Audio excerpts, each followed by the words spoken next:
Who hears me, who understands me, becomes mine, a possession for all time. Ralph Waldo Emerson.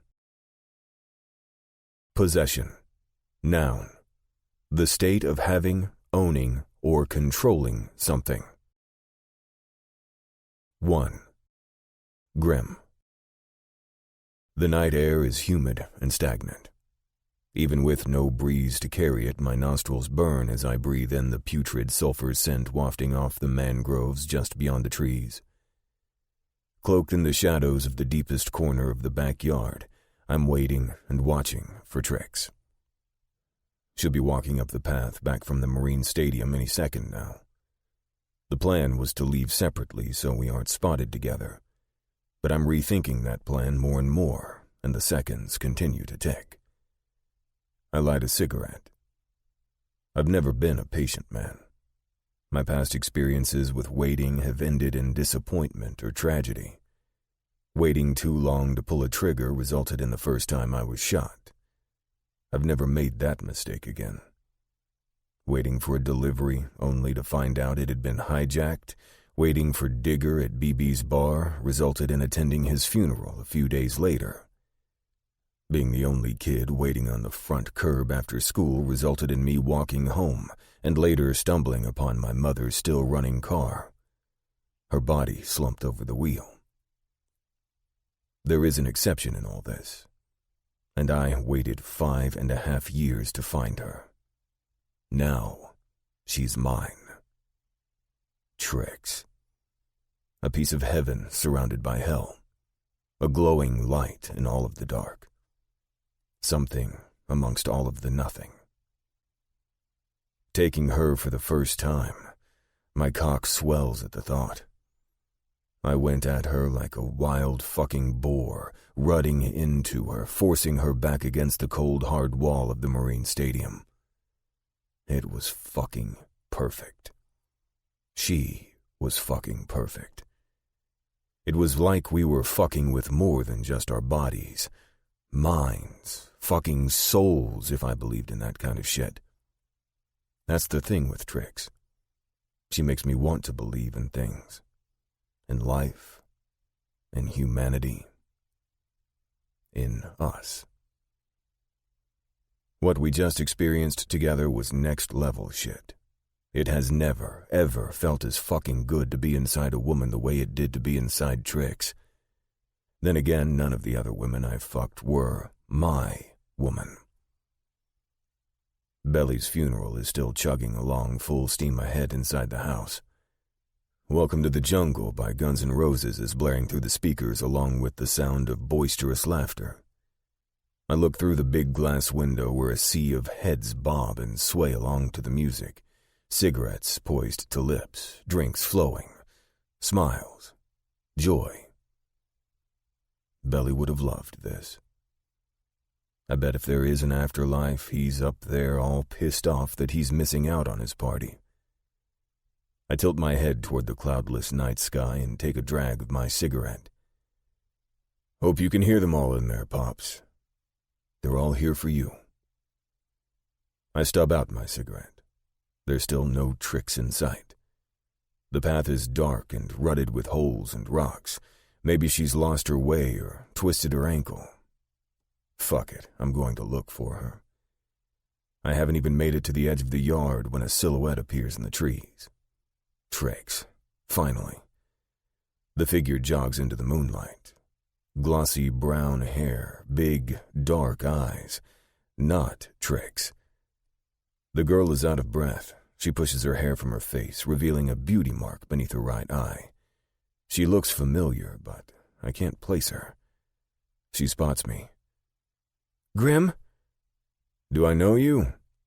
She shakes her head. No, but I know you. I know about you. From EJ. I'm Gabby. Gabby. That's why she looks familiar. Between the parts of her I'd seen on the casino security footage and Trix's description of her, I feel like I've seen her before. Marco's sister, I say, without holding back the disdain in my voice. She nods. But more importantly, EJ's best friend. Why are you here? I glance over her shoulder. Where's Trix? Marco sent me. He called the men who brought EJ here away on other business. He sent me to get her and bring her back. Where is she? I repeat. She hooks her thumb in the direction of the path. She's waiting for me on the other side of the amphitheater. Unease rattles through my body. I make a decision. Right here, right now. One I should have made the first time around. Trix is staying with me. I'm going to get her, I growl, stepping around Gabby. She tugs on the back of my shirt. I swing around and shoot her a warning look, but she appears unfazed. Either I'm losing my touch, or this girl's been through a lot worse, a threatening look being the least of her problems. You can't, she whisper-shouts. She's waiting for me with Redo. Marco insisted on sending one of his men with me. Of course he fucking did. Fuck, I swear. Cocking my arm back, I punch the nearest tree. Chunks of bark fall to the ground, smaller pieces lodge in my knuckles. Waiting has again ended in disappointment. I lost my window, and it's all my fault. Gabby continues. I don't have a lot of time, but EJ wanted to tell you she was leaving. She didn't want to risk being caught with you, so I told her I would come tell you for her. I made up an excuse to Redo that I had to pee really bad so I could get away. And he bought it? She smiles slyly. Not until I told him I was having lady troubles and threatened to describe it to him in vivid detail. Gabby and Trix were best friends, but I know now that they also share the same aptitude for deceit. Gabby looks around again, and I wonder if it's out of habit, like she's been forced to look over her shoulder her entire life, much like Trix. Something occurs to me. I cross my arms over my chest. Wait. How did you know where she was? Gabby fishes her phone out of her pocket. I can only call 2 people with this, Marco and EJ.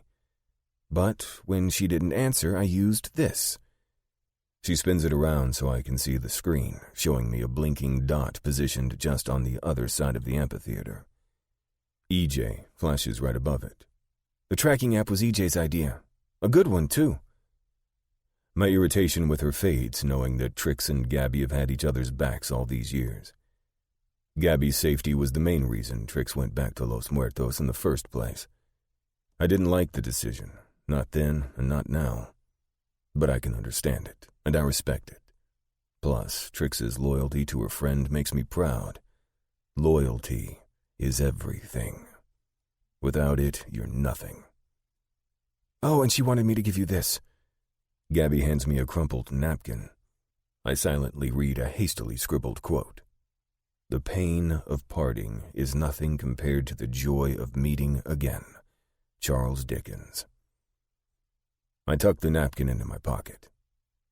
Keep an eye on her. It's both an order and a warning. If she's not safe, or you feel like something is about to go down, or for any reason at all, come find me. I take Gabby's phone and add the number of my burner to her tracking app. You may not be able to call or text me, but now you can find me. I save it under Emma Jean. Gabby takes her phone back and raises her eyebrow in question at the name. I explain. Since you already have an EJ, and Grim, the Reaper of Bedlam, seemed a little obvious. She tucks the phone back into her pocket.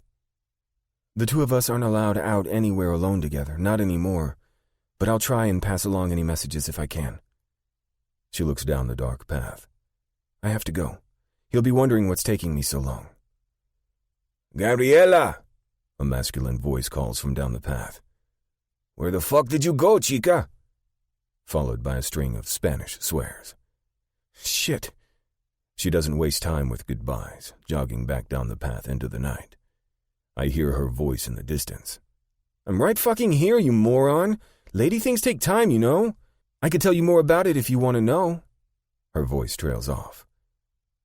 The music and laughter grows louder as I make my way back up to the house, but so does the feeling of unease twisting in my gut. Tonight may be Belly's memorial service, but right now what hurts the most is knowing Trix is on her way back into hell. If anything happens to her, there isn't anyone who will be able to save Marco from my wrath. I enter the house and pause to glance at the frame hanging high up on a rafter. It was one of Marcy's crochet projects, but the style of how they're written doesn't make the words any less menacing or real. I'll bathe in the blood of my enemies, and when my time is up and I arrive in hell, even the demons will bow down, because the devil has come home. 2. Imogene. I don't know how long it's been since I've slept, or how long since I was tied to the ceiling above the bed, my arms over my head, forced to sit in an upright position on the cum and blood-stained mattress. The door opens, and what's left of my pulse springs to life, preparing for whatever Marco has in store for me this time. I smell oranges. My thoughts immediately go to the person I stole orange body spray from the dollar store for every holiday.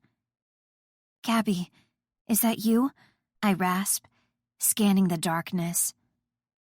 "EJ, oh my God, it's me." Gabby wraps her arms around me. I hiss at the sting of pain the contact brings, both to my body and my heart. "What have they done to you?" she asks, releasing her hold, but keeping her cheek pressed up against mine. Her tears roll down my face as if they're my own. "Nothing you didn't already know," I say bitterly.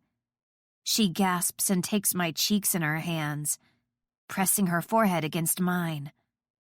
"What? No, EJ. I swear I didn't know any of this. I knew Marco was keeping you somewhere, but he wouldn't tell me where. No one would. I've looked and looked for you, but he has eyes on me all the time now. I'm a prisoner here, just as much as you." "Just as much as me?"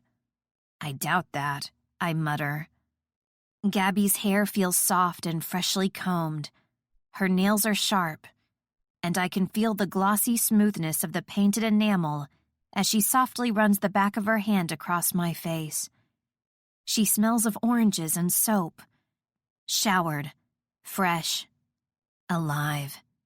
I smell like urine, vomit, and death. "What has he done to you?" she sobs, falling at my feet.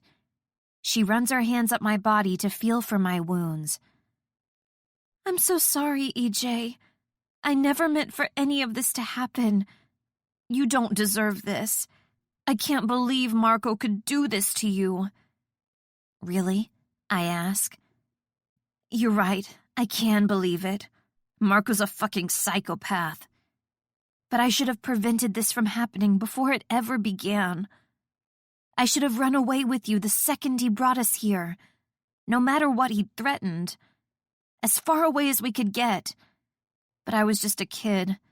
I was scared. I still am. I should have tried harder. So much harder," she sobs. "And look what he's done to you. This is all my fault." I listen for the subtle traces of lies in her voice. I don't hear anything but sincerity. I've lost my touch. Or maybe Marco has beat it out of me. She clears her throat. Her voice is full of determination. "I didn't get you out then, but I'm getting you out now."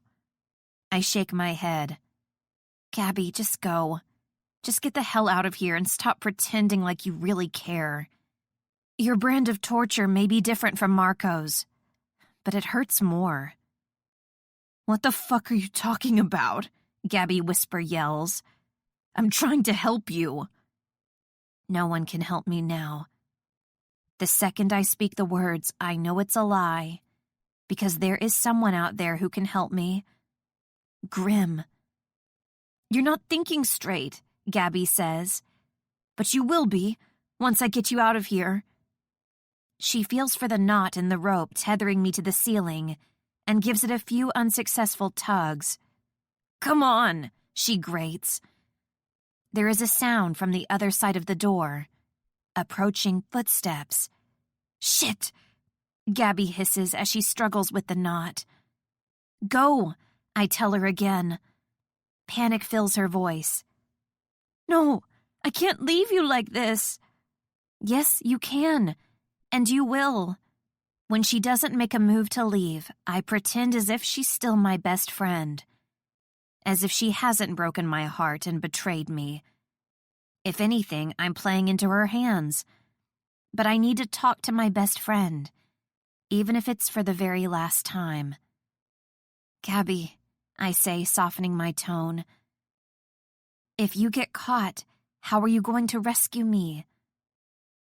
Gabby continues to run her hands along the rope, frantically searching for another way to release me.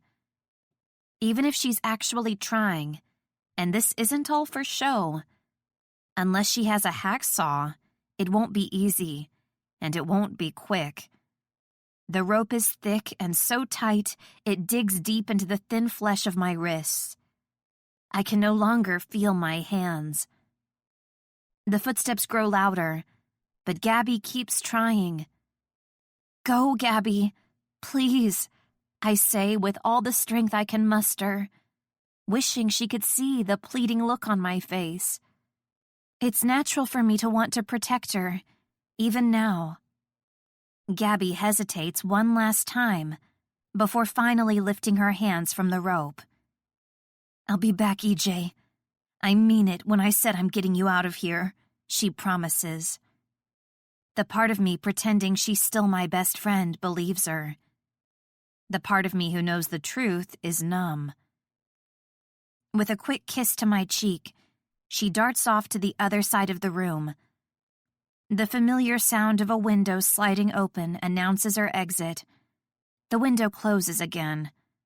The rattle of the glass jostling inside the pane reminds me of Grim and the time I'd snuck into his room. I'm temporarily comforted with thoughts of being in back there, in his room, in his bed, in his heart. The door opens and bright light floods the room. A shadowy silhouette of Marco stands in the doorway. You ready for me again, baby? He asks on a wicked chuckle. He steps into the room. Darkness into darkness. My stomach rebels, rolling as if purging its contents will also purge Marco from the room. But there's nothing in my stomach, and only terror in my heart. I'll take that as a yes. His voice is closer now, too close. Marco's hands roughly grip my body, pulling me painfully forward toward him and his maniacal laugh. I picture Grim and try to escape to him, if only in my mind. But my brain has other plans. When I'm far enough away from my horrible reality, it's not Grim I see. It's Gabby. 3. Imogene. 9 years old. I slide my shoebox of magic tricks from its special hiding space underneath the tattered couch. I search the contents, singing mindlessly under my breath. Tooraloo-raloo-roll, tooraloo-rally, tooraloo-raloo-roll.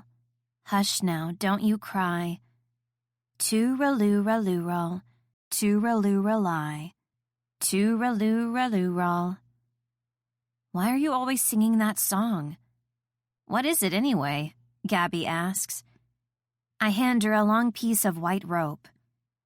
Not sure, but it's always in my head. Don't know if I made it up or if I heard it somewhere. I stand before her. You ready? You sure about this? Gabby stares down at the rope in her hands. I hold out my arms, wrists together. Very sure. It's going to be amazing. I've been practicing. It'll be my best one yet. You'll see. Okay, you asked for it. Gabby ties knot after knot in the rope, binding my arms together. She bites her tongue in concentration. It takes her a good few minutes before she takes a step back and looks approvingly over her work. "There's no way you're getting out of that." I smirk. Not 3 minutes later, I'm free of the rope. I hold it up and dangle my victory over Gabby's head. "How the hell did you do that?" She snatches the rope from my hands. She runs her fingers from end to end, inspecting it for something she might have missed. "You're not going to find anything," I assure her. "It's just regular rope." "It can't be. I mean, seriously, EJ, tell me how you did that." Her mouth is agape, her eyes still on the rope. I wink. A true magician never reveals her secrets. Gabby's shoulders fall. She flashes me one of her famous fake pouts. If she sticks her bottom lip out any further, she'll be dragging it on the ground. "She does to her assistant," she whines. Damn, she's right. Okay, I'll tell you, but there's a strict pact between magicians and assistants. You're sworn to the highest level of secrecy. Gabby claps her hands and bounces on her feet. "I won't tell a soul." "It's all about watching the knots," I explain. "If you see the way someone ties something, it's easier to untie it. And," I say, wagging my thumb, "thumb placement. A thumb in the right place between knots can give you just enough space to undo the entire thing." I tuck my thumb against my palm and place the rope around my hand, winding it over and over again. "See?" I flip my hand back over and release my thumb, showing her the space I've created on what originally looked like a tight hold. "That's all it takes." Gabby scratches her head. "How did I not see that the first time?" "It's all about distraction, making you look away from what I'm really doing. Remember how I wiggled my fingers when you were tying the rope?" Gabby applauds wildly. "That's genius, EJ! Bravo!" I bend into a deep, dramatic bow. "Why, thank you. You make a lovely assistant." Gabby helps me wind up the rope, then I tuck it back into the shoebox. "Another useless skill on lock," I say, echoing Aunt Ruby's comments from yesterday, when she'd walked in on me practicing my rope trick. Gabby waves her hand in the air and rolls her eyes. "Don't pay attention to what that old bag has to say. This could totally come in handy one day." We both look from the rope to each other, and at the same time we say, "Nah." Convulsing into a fit of laughter, we roll around on the carpet, clutching our stomachs, wiping tears from our eyes. "What a waste of time," a voice says. Gabby and I look up to find Mona glaring down at us. "Magic is not a waste of time," I argue, standing off the floor. I hold out my hand and help Gabby do the same. Mona rolls her eyes. "You think you're going to be a famous magician someday?" "She might," Gabby says. Mona glares at us both. There's more in her eyes than disdain. There's sadness, too. We've always tried to include her in our activities and adventures. But after a while, we gave up. Her glasses never full attitude never meshed with the way Gabby and I can find joy in the smallest things, during the darkest of times. I feel sorry for her, but not enough to let her walk all over me. "Magic makes me happy," I say. "What's the big deal?" "Well, at least it's a practical trick. You never know when you're going to need to get out of a bind with a magic rope," she says sarcastically, picking the rope up off the floor.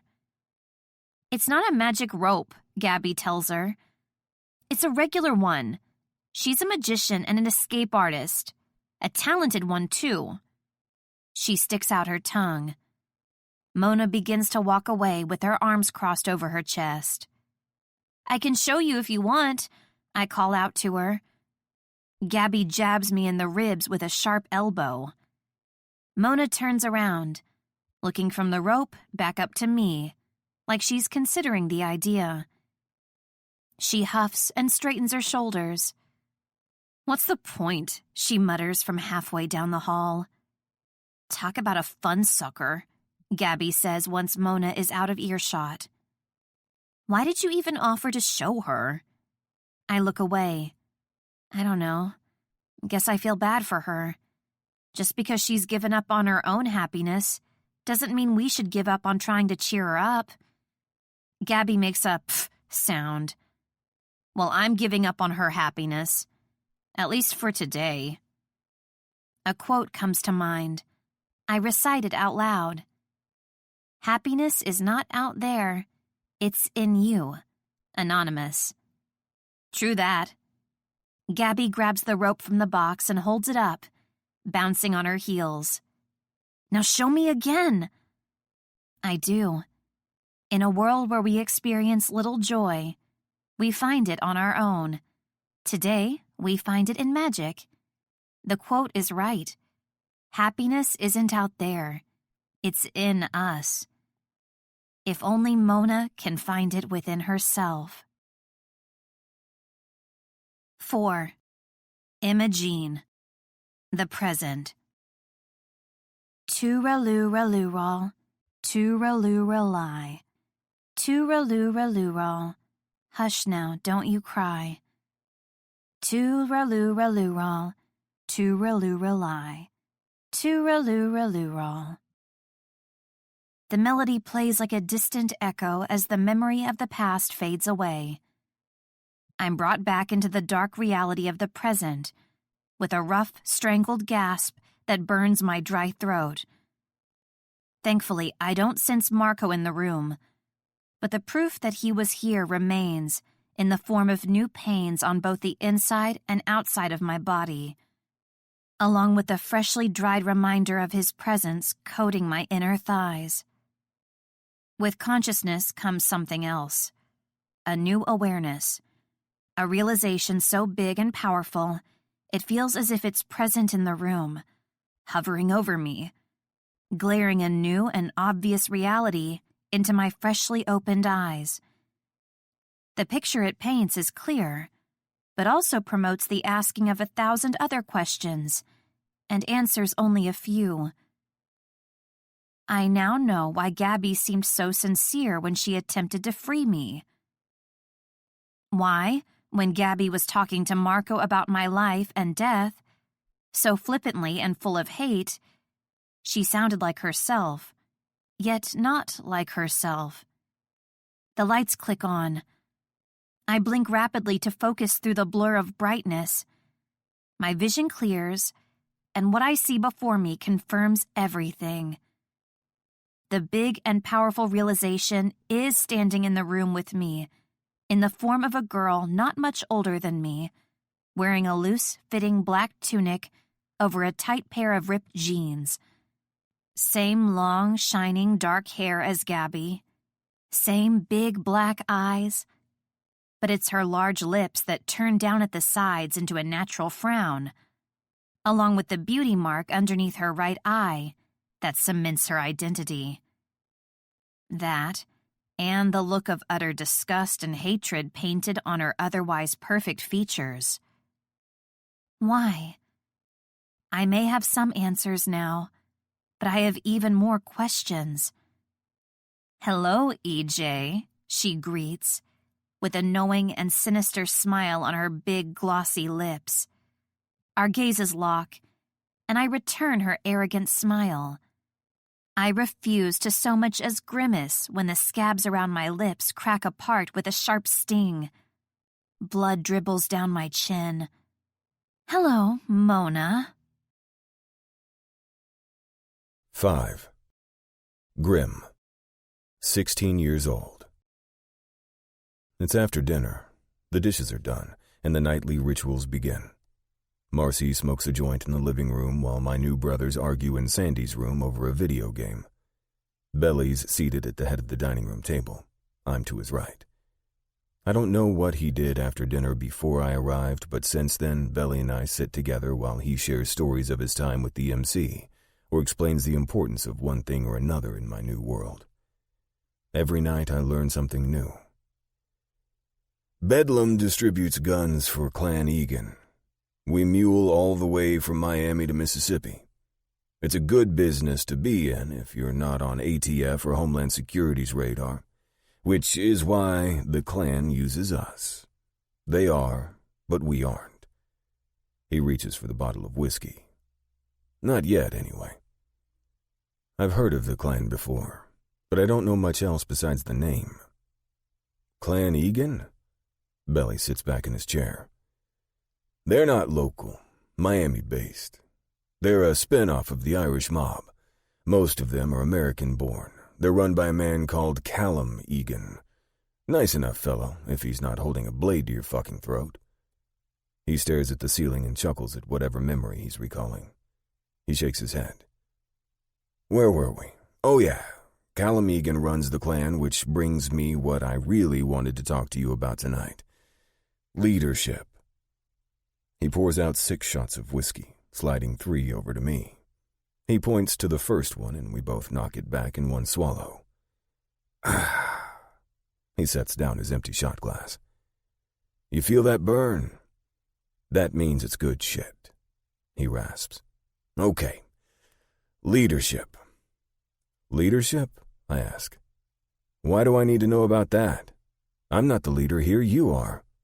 I won't always be. Belly leans his elbows on the table and glances over his shoulder toward the back room.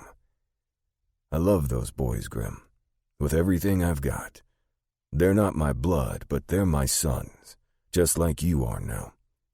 I don't have a lot of talents in this life, but one I do have is recognizing a leader when I see one. And I see it in you. But, I start, not knowing what exactly I'm about to say, but it doesn't matter because it's Belly's turn to interrupt. Just shut the fuck up and listen to your pops, he growls, followed by a wink. You may have missed the whole spanking and time-out parts of having an old man when you were a kid, but I'm not above doling those out now so you don't feel like you missed out. Another wink. Belly always means the words he says, but he has a way of letting you know that he's saying them because he genuinely gives a shit. I like our nightly talks. I like having an old man. A pops. I genuinely give a shit about Belly, too. Leadership, he begins again. The most important thing you need to know about it is to never appear weak in the eyes of those you lead. Weakness is seen as a mistrust of your own decisions, and if you don't trust yourself, your men won't trust you either. Never look weak, I repeat. The second lesson of leadership is to always, and I mean always, obey the laws and rules of Bedlam. Especially the rules you pass down. Don't just obey them. Revere them like they were handed down by the Almighty himself and delivered into your hands. You've got to hold yourself accountable before you can enforce those laws and punish those who betray your trust. Belly points to the second shot glass, and we both take our shots. This one doesn't burn nearly as much as the first. Belly's choice of whiskey is something he has imported from somewhere that isn't here. But I don't think it's Kentucky or Tennessee. I'm pretty sure it's more like a Chevron station because the shit tastes like gasoline. Questions? He asks, flipping his now empty glass upside down on the table. I don't get it, I say honestly. I mean, Bedlam doesn't follow the rules of the city, the county, the state, or even the country. Why make any laws at all? Isn't it the whole point? To do what we want? Belly glares at me with a stern expression on his face. No, it is not the point. He stabs his index finger into the table. The point of Bedlam is family. A fraternity, a brotherhood. It's about doing things our way, not just any way. He pauses, more to give his next words the importance they deserve than to search for the right ones. He always seems to have those right at hand. Just because we don't recognize traditional civilian law doesn't mean we don't need a code of our own. Our rules are made to bind us together, not tear us apart. They make us a family, give us traditions, garner respect. Having a family, a unit of people who would gladly hand their lives over for any of its members, means a purpose greater than our own worthless lives. He points to the third glass. Before we tip them back, he looks at me over the brim. Even the lawless need laws, son. The third still tastes like a shot glass of lighter fluid, but it's growing on me. Don't appear weak. Follow your own rules and the rules of the Bedlam, I repeat. But I'm not repeating because I want him to know I understand. I'm repeating because Belly told me that saying the words out loud is the best way to remember them, and I don't want to forget a thing he tells me. Belly flashes an approving smile. Good. Because if you don't follow the laws, you're setting an example to your men that there's wiggle room in them, and there ain't. Not when it comes to men's lives. His comment has me curious. Have you lost a lot of men? Belly refills my shot glass and then his own. We down number 4. It actually doesn't taste bad anymore. Like glass cleaner and bile, but in an almost pleasant way. I've lost too many men. But none who didn't know beforehand that losing their lives was a possibility. None who I didn't do my best to protect by listening to my gut and my head, because once you put your laws out there, they ain't yours anymore. They belong to Bedlam. And just because you sit at the head of the table don't mean you don't use your fork just like everyone else. Belly glances down at shot number 5, and I swallow it with ease. Following his lead, I flip the empty shot glass upside down on the table. Do the other gangs, organizations, Belly corrects, then quickly rethinks his correction. Well, the Immortal Kings are an MC. Clan Egan is more like the Mafia. His jaw clenches. Los Muertos. They're the only gangbangers around these parts. Well, do the others have laws like Bedlam? Belly nods. Yes, and they're all different, but the core laws are genuinely the same. Don't disrespect the organization. Don't rat. Don't share what goes on here with your women when you get home unless they've been cleared by the voting members. Don't challenge authority. I can go on and on. He points to the next glass and we down our shots. Number 6. Funny, it tastes like water now. This can't be the same shit we started with, can it?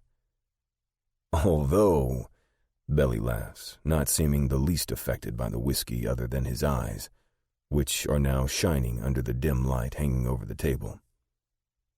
Speaking of challenging authority, Clan Egan has a rule where you can do just that.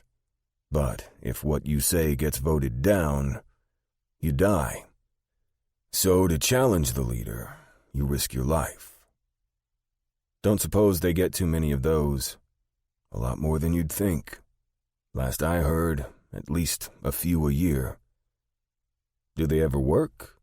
Belly smiles. Callum Egan's been their leader for going on 15 years now. What do you think? He takes a swig of whiskey directly from the bottle this time, then hands it over to me. Oh, and Los Muertos has a good one too. It reminds me of those old westerns where they solved issues with a duel at dawn. He makes finger guns in the air. Okay, maybe the whiskey is getting to him after all. They duel at dawn? From what you've told me about Los Muertos, that sounds fucking strange. He shakes his head and slaps the table. His shoulders shake with silent laughter. They don't actually duel. No guns are involved at all, actually. No weapons of any kind. But if a member has an issue with their leader and thinks they can do better, he can challenge the leader to a fight. The winner takes over. What happens to the loser? Belly takes another swig and passes me the bottle. I do the same, swallowing 2 mouthfuls of delicious whiskey.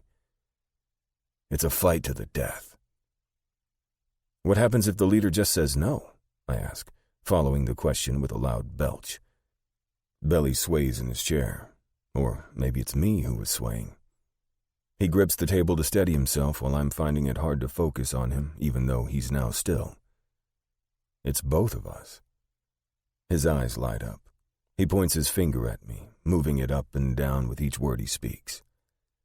That's where our first lesson of the night comes into play. Follow your own laws, or risk appearing weak to your people. So to answer your question, he could say no. But he wouldn't, I finish. Belly grins from ear to ear with pride. He slaps me on the shoulder. That's my boy. He hands me the bottle and I grip it by the neck, lifting it to my lips. Some of it ends up in my mouth. Most of it dribbles down my chin and soaks into my shirt. Wait. You said that leadership is the first lesson of the night. What's the second? I ask. Belly snatches the bottle from my hands and smiles. How to drink like a fucking man. 6. Grim. The present. The casino is a good half a mile away to the set of buildings that house my security operation, my warehouse, a large open room with a long table we call the war room, and now the brothel. The brothel holds a lobby attached to 3 hallways. One hallway leads to several rooms for the girls to entertain their clients. The other leads to their personal rooms for the ones who want to crash here. The third leads to a locked door. Behind it is a large kitchen and living room area for the private use of Bedlam, as well as my private office. It's in my office where I'm holed up as I attempt to get Bedlam's business affairs in order. Since Belly died, it all rests on my shoulders. I hang up the phone after making sure this weekend's gun shipment is still a go. Thankfully, it is. There's a knock at the door, an unrelenting one. I open it to find Gabby standing on the other side, her fist raised in the air. She lowers her arm, tucking it against her side. Sorry, I just don't have a lot of time. Is everything okay? Is Trix hurt? I ask, my thoughts going right to the very worst reason she could be here. EJ's fine. She wanted me to give you this, she says. She holds out a folded note. She wanted me to tell you that Marco is too busy planning something to be bothered with her. She says she's close to getting the proof, but needs a little more time. Do you know what kind of proof? I ask. Gabby frowns. No, she didn't tell me. We don't get a lot of alone time anymore. Thank you for this, I say, holding up the folded note. No problem. I gotta run. She takes a step back, then stops. What? I ask. She smiles sheepishly. Redo is waiting for me outside the gates. I'm not supposed to be on reservation lands at all, but he promised he wouldn't tell Marco since he thinks I'm here to meet up with someone who owes me money for a con me and EJ ran a while back. And? She sways on her feet. I kinda promised him whatever I got I'd split with him. I reach for my wallet and take out all the cash inside. 800 good. She takes the bills and shoves them in her pocket. Yes, perfect. Sorry, it's the only thing I could come up with to get him to bring me here. I sit back down in my chair. Just keep bringing me word. It keeps me as sane as I'm capable right now. I will. Thanks again. The second she's out the door, Sandy pokes his head in. Grim, that chick's hot. He looks in the direction of where Gabby had just left. Was that Gabby? Man, you didn't tell me Trix's friend looked like that. He notices the paper in my hand. She all right? Yeah, she's okay. I rub my temples. For now. I unfold the note, knowing full well it would be another quote, since a full-on letter would be too risky if she were caught with it. Plus, quotes are Trix's favorite way to communicate, or sum up a feeling or situation. Life is a beautiful struggle. Unknown. Ain't that the fucking truth? The struggle part, anyway. Life isn't beautiful, or at least it won't be. Not until Trix comes home to me. 7. Grim. Sandy is pacing the living room when I get back to the house. He's using all of his charm in an attempt to sweet-talk a girl into coming over. Not wanting to stand witness to Sandy making an ass of himself, I head out the back sliders toward my room. I'm exhausted. I've taken weapons inventory, checked in with the men who made the last mule run, and taken a call from Albie, Callum Egan's right-hand man, to sort out the many details for this weekend's gun shipment. I'm lost in thoughts of Trix and bedlam business as I enter my room. So much so that I don't realize I'm not alone until the toe of my sneaker hits something that feels very much like a foot. I draw my gun and aim it into the darkness. Reaching behind me, I feel the wall for the light switch and flick it on. Sure enough, it is a foot. Attached to that foot is a soldier of Los Muertos, Gil, half of the duo whose asses got kicked at BB's bar by me and my brothers not too long ago. Or at least, it was Gil. All that remains of him now is his corpse, slumped over on my bed. Eyes staring lifelessly through the ceiling. One leg hangs off the side with his foot at an awkward angle on the floor. There's blood. So much blood. It's everywhere, dripping down his neck and clothes, soaking into the surrounding blanket and mattress. It doesn't take someone from one of those crime scene shows to figure out the source of the blood. It's obvious. There's a handle of a knife sticking out from his head, the blade buried deep into the top of his skull. I step closer and notice that it's not just any knife.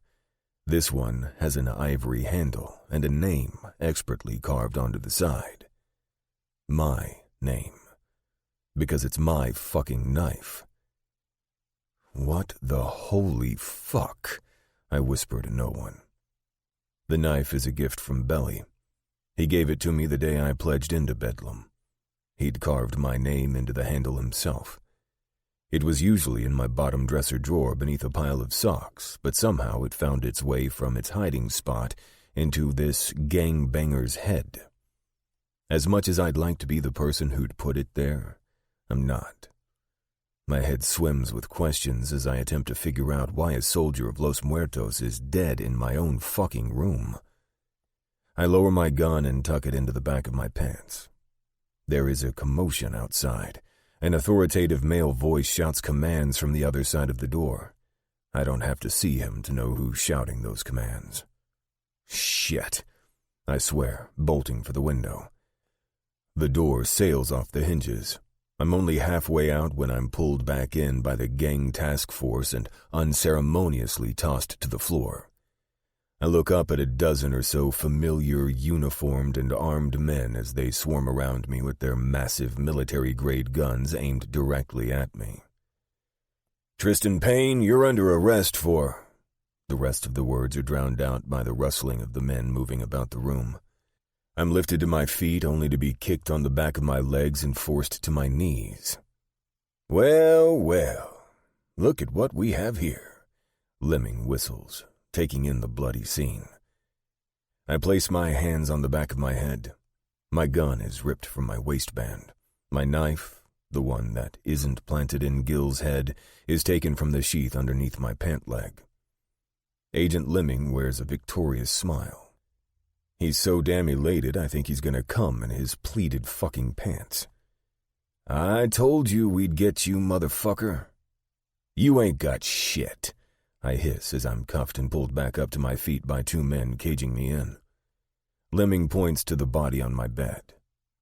I beg to differ. I clench my teeth as they push me toward the door. The body was here when I got home, I grate. Well, then you're innocent and free to go, he teases.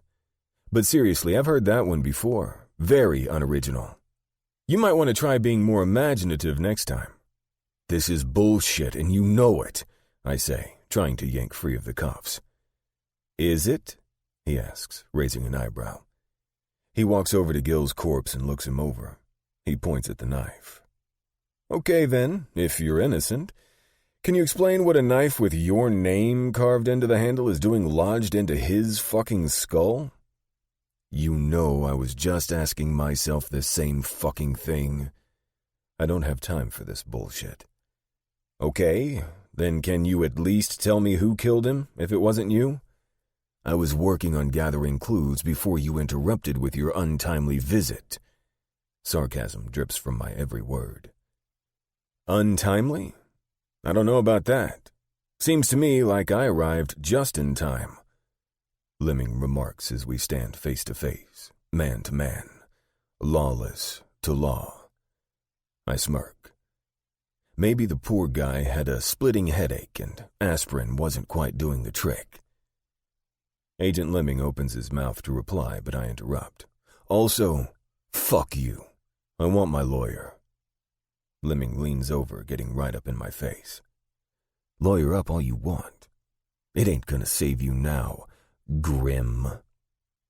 He pulls a cigar from inside of his bulletproof vest and chews off the end, spitting it at my feet. No one can save you now.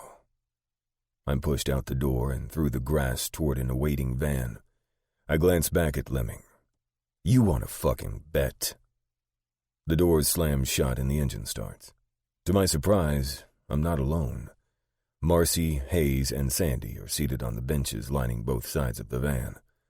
Their bedlam rings aren't the only jewelry that matches mine.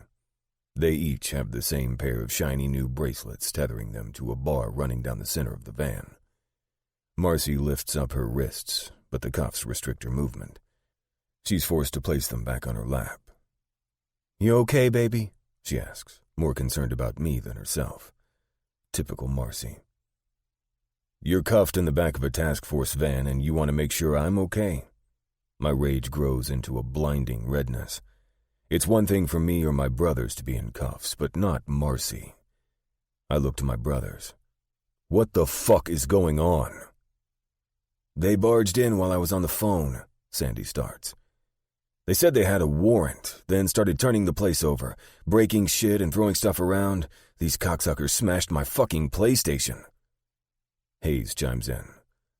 Somehow, they came up with a shitload of H from each of our rooms. Marcy leans forward. I'm guessing they found the same in yours? The van takes off, jostling us around. I shake my head and clench my jaw. Not exactly. 8. Grim. Agent Lemming strolls into the microscopic holding room in the sheriff's station with a puffed-out chest, a shit-eating grin on his face, and a fat file in his hand. He slaps the file onto the cold metal table like a wrestler who's just won the championship. I told you we'd bring you in. And here you are. His smugness makes me want to slit his fucking throat. I want my lawyer. She's been called, he assures me. She's still a couple hours away in Coral Pines, but that doesn't mean we can't chat before she gets here. Lawyer, I say again, sitting as far back in the chair as the cuffs will allow. Lemming taps the file. This shit in here is on the record. Our chat, off the record. He braces himself on the back of the chair. It's better we talk man to man. Nothing you say will bring additional charges or incriminate you for the ones you're facing. I'm not recording you. I'm not trying to coerce you into anything. I'm just trying to get to the bottom of this and clean up this shitty town. Lord knows that someone needs to help the people of Lacking. The ones who aren't gangbangers and who deserve a safe place to live. I find it hard to believe he won't use what I say against me. That's not how this game is played. Why, Agent Lemming, I didn't know you were a superhero. I didn't quite get a good look at your cape the last time we met, I remark. Is it tucked under your shirt, or does it attach with Velcro? Lemming ignores my remarks and gets down to business. He unbuttons his collar. Tell me about the H we found in your house, Grim. We'll start there. I scratch the stubble on my jaw with my thumbnail. Let me guess. Someone called in an anonymous tip? Is that why you came bursting through my door when Belly's body was barely cold? I leaned back with a smug smile of my own. You lawmen ain't got no respect for the dead. Do you? Sometimes more than the living. Lemming shrugs. Did we get a tip? Maybe, maybe not. It doesn't matter now. All that matters is that we found enough H in every bedroom of your house to slap a trafficking charge on each person who lives in it, as well as a murder one charge for the dead gangbanger we found in your room with... He smiles and mixes around my words from earlier. The headache he'll never recover from. He pauses and taps his fingers on the table. Unless... You want to confess to the murder one charge now so the rest of your so-called family can do their time for the H without facing the possibility of life in a cold, hard cell, or death by lethal injection? My shoulders shake with silent, unbelieving laughter. I didn't kill him, and neither did my family. No one in Bedlam did. This ain't on us. It was a setup, an obvious one. We're not that stupid. Everyone trips up now and again, Lemming replies. We don't. Then it was a mere coincidence that someone decided to off a high-ranking member of a rival gang in your bedroom with your knife? He asks, like he already knows the answer. He scrapes the chair across the floor, then takes a seat across from me. Although it was a little surprising. Didn't think you were the kind of guy who'd bring your work home with you, Grim. I lean forward. I'm not. Yet the scene we found in your room says otherwise. I shake my head.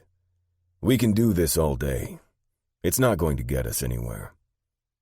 I go to rub my hands over my head, but the cuffs bite into my wrists. I'm growing more and more frustrated as he speaks. I let out an angry roar and pull on them again. It takes me a moment to calm myself and address Lemming once again, this time with something I rarely have to use in my line of work. Reason. I lift my eyes to meet his. You don't think it's a little strange that an anonymous tip was called into the task force informing you of a fuckload of H in my house? You've spent a lot of time in lacking, and you ain't stupid. H isn't our game, Lemming, and you know it. It never has been. He raises his eyebrows. But killing people is. It's a statement, not a question. That's why they call you Grim, isn't it? The living, walking, talking Grim Reaper of the Bedlam Brotherhood? He reaches inside his jacket and produces a pack of smokes. He places a lighter on top and slides them across the table. I pull one from the pack. With my movements restricted, I have to lean down to place it between my lips and light it. I take a deep drag, but the nicotine does nothing to calm my racing pulse. I glare at Lemming. I meant it when I told him he's not stupid. I know he's not. I'm just hoping those smarts will lead him to the obvious conclusion that this entire fucking thing, the H, the body, wasn't Bedlam's doing. Nah. I think it's just because of the hood. I point over my shoulder to where my hood rests against my back. Not the same as a cape, but it works for me. Lemming manages to smile and wags his finger at me. That's a good one. But jokes won't get you out of this one, Grim. You're in too deep. I know that you yourself are not stupid. But I also know you're not like the other bangers out there. You're more controlled, calculated. You care about Marcy, Sandy, and Hayes. It's because you care that I know you're not going to allow them to go down for something you did. He's got me there. I would never let them go down, period. But I didn't do shit, and neither did they. So I've got to exhaust all the other options before I start confessing to the few sins I didn't commit. I tell you what, Lemming starts with a slap of his palm on the table. Point me in a direction. Give me the name of another person or organization, and I promise you that I will look. Give me a road to go down and I'll go. But I can also promise if that direction leads back to you, you're going down, and you're going down hard. With your priors, he sways his head from side to side and looks to the ceiling while he silently does the math, using his fingers before dropping his hands back to the table. He lets out a loud, slow whistle. You'll be lucky to get life. If you plead guilty, that is. If not, you're looking at death row. I roll my eyes. You can threaten me all you want. I ain't no fucking rat, if that's what you're looking for. But if you really want to find out who is responsible, I'd be looking at who actually traffics H in lacking. 'Cause it ain't us. Los Muertos? Why would they go through all the trouble to plant valuable heroin in your house, or kill one of their own men in your room? He folds his fingers together on the table and taps his thumbs against the back of his hands. Unless Marco has something against you.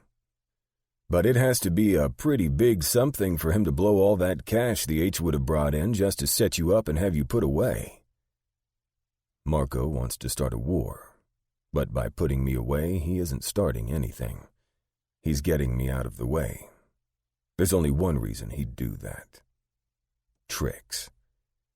There's no doubt in my mind that Marco is behind this, which means that if he does know about me and her, then Trix is in serious danger. The last member of Los Muertos who turned on Marco was beheaded, his head stuck on a spike on top of the overpass for all to see like medieval times. My lungs burn with rage. My heart is about to burst through my chest and punch this motherfucker in the face for keeping me here. If I tell Lemming about Trix being the possible reason for the setup and the task force goes poking around with their questions, it would only put her in more danger. There's a small possibility that Marco might not know, but he will for sure if I go and make it public record. I can't take the risk. I won't. I press my nails into the cold metal of the table. My teeth clenched so tight they feel as if they're about to crack, much like the rest of me. Your guess is as good as mine.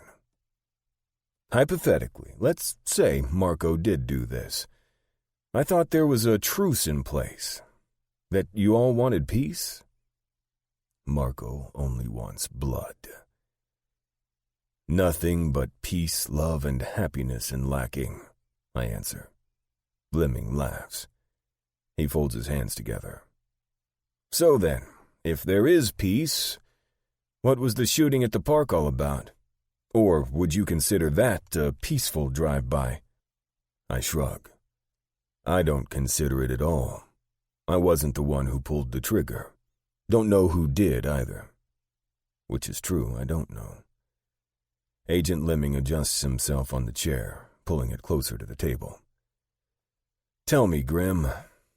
What could you have done to Marco to make him hate you so much? You kill his dog, jack his drugs, fuck his sister, his girl? I take a deep drag, trying not to choke on the smoke as worry floods my entire body.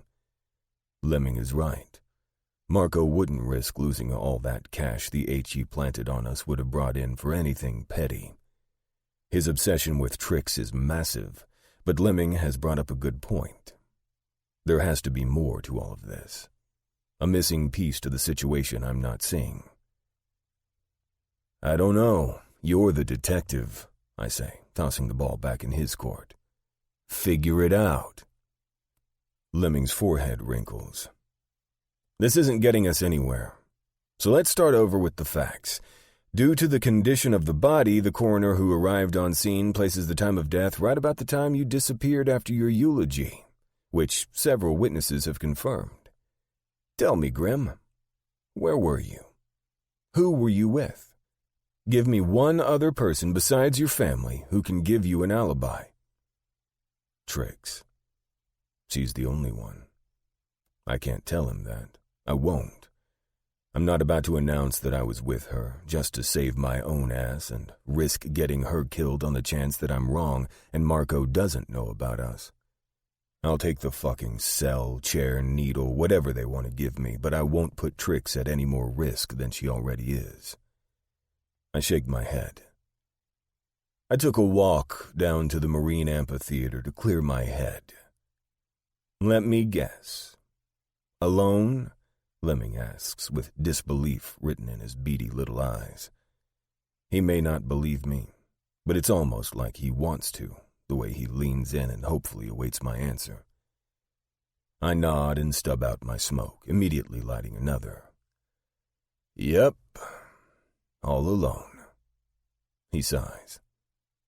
So, what you're saying is that you can't account for your whereabouts during the time of the murder. As for your Los Muertos angle, there isn't a single person who saw Marcos Ramos in attendance. They all said that he sent a proxy. Some girl with curly blonde hair who left right around the time you went to get some air. You think she could have something to do with this? Lemming asks. I try my best to sound disinterested. Nah. She was just some hangaround he sent to disrespect Belly's service instead of showing his ugly face. I saw the girl. She was young, skinny, too frail to have the kind of power it takes to shove a knife into someone's skull. And how would you know that? He asks. Discovery Channel, I deadpan. The facts and evidence are against you, Grim. Lemming stands up and takes his file with him. 2 officers come in and unlock my cuffs from the table, grabbing me under my arms to stand me up. Throw him in a cell until his lawyer gets here, he orders. I didn't do this. Oh, you didn't? Well, okay. Then just put your bags with the concierge at the front desk and we'll have your car waiting at valet. You don't understand, I say, rubbing my eyes. I've got to get to Trix. Then tell me so that I can understand, he says. I can't. But it's important I get out.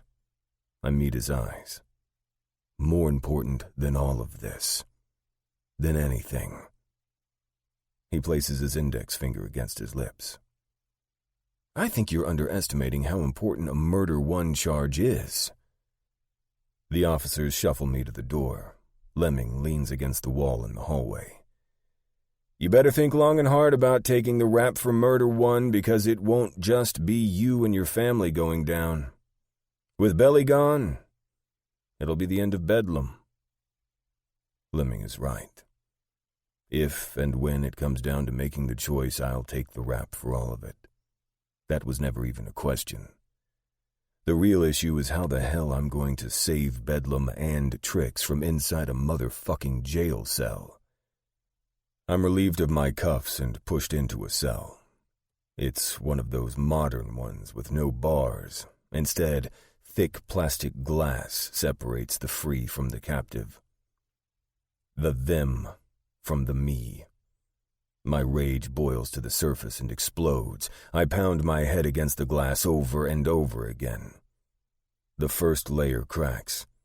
I ball my fists at my side and keep pounding as the crack grows larger and larger. Let me the fuck out of here, I scream. Blood blurs my vision. I don't give a shit. They can't keep me from Trix. No one can. Not anymore. We're magnets, always being pulled together. Sturdier than cell glass. Stronger than any chain. Deadlier than any bullet. 9. Grim. When my lawyer arrives, she finds me pacing my cell like the caged animal I am.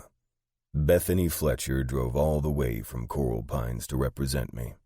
However, she doesn't look as if she's just spent 3 hours in a car. Her fancy red suit doesn't have a crease on it. Her dark hair has waves of silver thrown into the mix. Her lips and nails match the red of her suit. She's a smart woman, calculating, cool and polished. She's older, almost grandmotherly looking, but is as ruthless as they come. I don't just mean as far as lawyers go. I mean as far as anyone goes. She's also willing to travel outside of the lines of both law and decency to protect her clients. Sometimes she veers so far outside the lines she falls off the fucking map, which is exactly why she's Bedlam's lawyer. There's nothing I can tell her, nothing that I've done or plan to do that will elicit a reaction from her, other than a discussion or idea on how she's going to help fix it, which is another reason why she's my lawyer. Bethany sits down next to me on the bench in my cell and gives me a simple nod to begin. I give her the gist. Not the shit in the police reports, which I'm sure she's read 3 times over already. The real story, including the part where I need to get out and get to Trix. She only writes down what's legal and relevant to my case and files the rest in her brain for later use. Bethany straightens her posture. I'll see what I can do.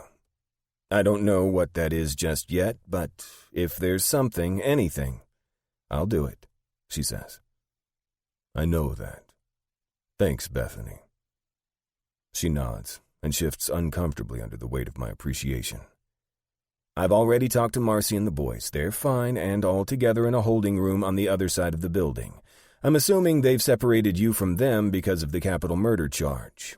You'll be glad to know that none of them have said a word to anyone, and won't until I tell them they can, and more importantly, what it is they should say. Bethany twists her lips. Although Hayes did open his mouth to crack a joke to an officer about his lazy eye and got himself a shiner for it. She stands from the cell bench beside me and tucks her notepad into her briefcase, although she didn't write anything down that I said. I think the pad is more for show than anything. I'll make some calls and find out who the arraignment judge will be, and more importantly, what kind of skeletons they might be hiding in their locked closet of justice. She looks down at her shining silver watch. I've got to get moving. We've got less than 3 hours. Her eyes meet mine. I know you know this, but I'm going to say it anyway. Wait for me to come back. Don't agree to anything stupid because Lemming pressures you. Don't play hero and take the rap for all this shit until I'm 100% positive it's the last and only option. Because it never is. Do you understand what I'm saying? It never is. I nod in understanding. Bethany's up to something, but I know better than to ask about something she isn't freely telling me. If she's withholding information, there's a reason. I'm not going anywhere. Bethany smoothens down her skirt and pulls her phone from her bag. She's already barking orders into the receiver as an officer opens the cell for her. I need the name of the judge presiding over tomorrow morning's 7 a.m. arraignment in Lacking County Courthouse, and I need you to call our friend for intel. See what he can dig up on. Her voice trails off as she walks away, her heels clacking against the linoleum until the chime above the station door rings and any sound of her presence is gone. The cell door is about to close again when Agent Lemming appears and pushes it back open, stepping inside with the same file from earlier. Reach any conclusions with your lawyer? Yeah, that you're a fucking prick, I say. Nothing I already don't know. He takes out a handkerchief from his pocket and tosses it on my lap. For your head. At first I'm confused until Lemming points to my forehead and I remember the blood from banging my head against the glass. I'm not surprised that Bethany didn't ask about it. Concern isn't her style. I hold the cloth against my wound, looking up at Lemming from under the fabric. You're here to play nurse, or you got something to actually say? He opens the file and pulls out a series of blown-up black-and-white pictures from a surveillance camera with last night's date stamped on the upper right corner. Could she be the reason you think you were set up? If you were set up? He amends. I look down at the first photo. It's of the Marine Amphitheater, and it's empty. I look up to Agent Lemming, and he nods for me to continue. I flip to the next one. It's of Trix, looking out over the water. The next one is me. I go from one picture to the next. It's like one of those old-school animated flip books, retelling the events of exactly what happened between me and Trix, right up until we kiss and disappear into the shadows, only to emerge again 20 minutes later and leave separately.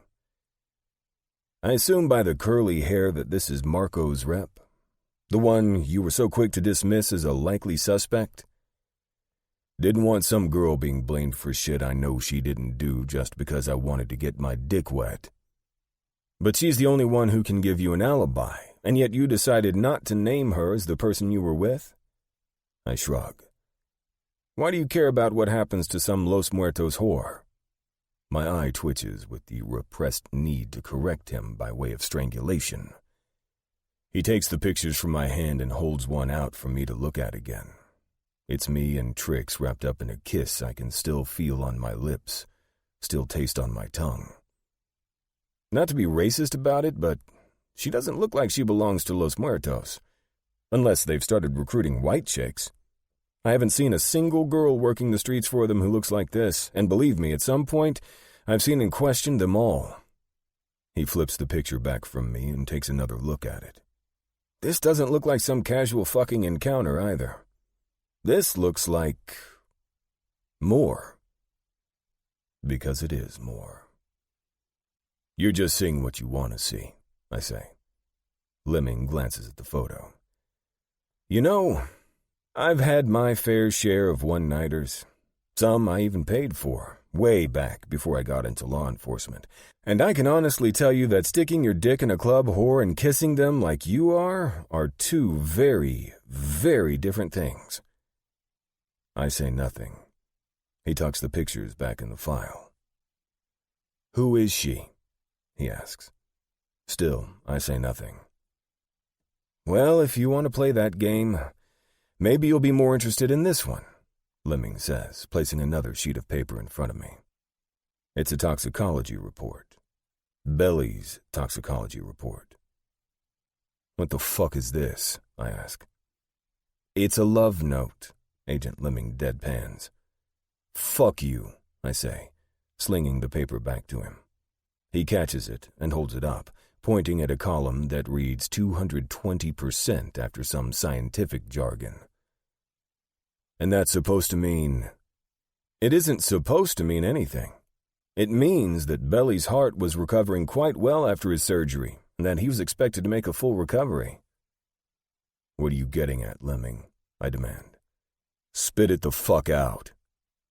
Belly didn't die of a heart condition. He was murdered. 10. Imogene. Dear God, I don't know how to pray. I don't even know if you are real or some over-the-top fairy tale created to tell children so they wouldn't stay up late at night, worrying about what happens to us after we die. Which is what I'm contemplating now. Or rather, not what happens after I die, but how to prevent my death.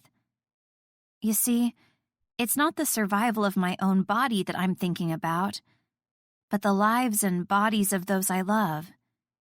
And I have to be alive in order to save them. My desperation has led me to this prayer, but since I have no clue how to get this message to you, or what hand signals I'm supposed to use to get it started, I'm composing my prayer in letter format in my head. Forgive me for lacking formality, as I'm currently tied and bound, and do not have access to the use of my extremities, never mind pen or paper. Even if I was able to write it down and address it to you, I imagine that the post office won't send me a letter back signed by God, as they do with Santa Claus come Christmas time. This may only be a thought of a letter, but I hope it reaches you nonetheless. Wherever you are, if you are. I've heard that we are all your children, probably on TV somewhere or in a book. But if that's true, then it's a good thing. Because in this moment, I've never felt more like a child. Not even when I was one did I ever feel this helpless. Useless. Hope has poisoned me. I'm both tainted and cleansed by love. I've never hated clarity more, because with clarity comes the reality that this will all end with suffering. My body isn't my worry. I can take the pain. It's the suffering of my heart I can't bear, Because if anything happens to Grim or Gabby, it will be that very kind of suffering that will stop my heart from beating. It will be my true end. I can't survive their loss. I can't live in this world, knowing that the only two people I've ever loved are no longer in it. I don't know how negotiations work with you, but I'd like to propose a deal if you're up for it. Protect them, please, just until I can figure a way out of here. And I promise that I will handle it from there. In return, I can't promise much. I can't tell you that I will live a life devoted to you, or that I will read the Bible beginning to end every day. False promises are lies, even if you mean them. And although it's my specialty, lying right now wouldn't be beneficial to you accepting this deal.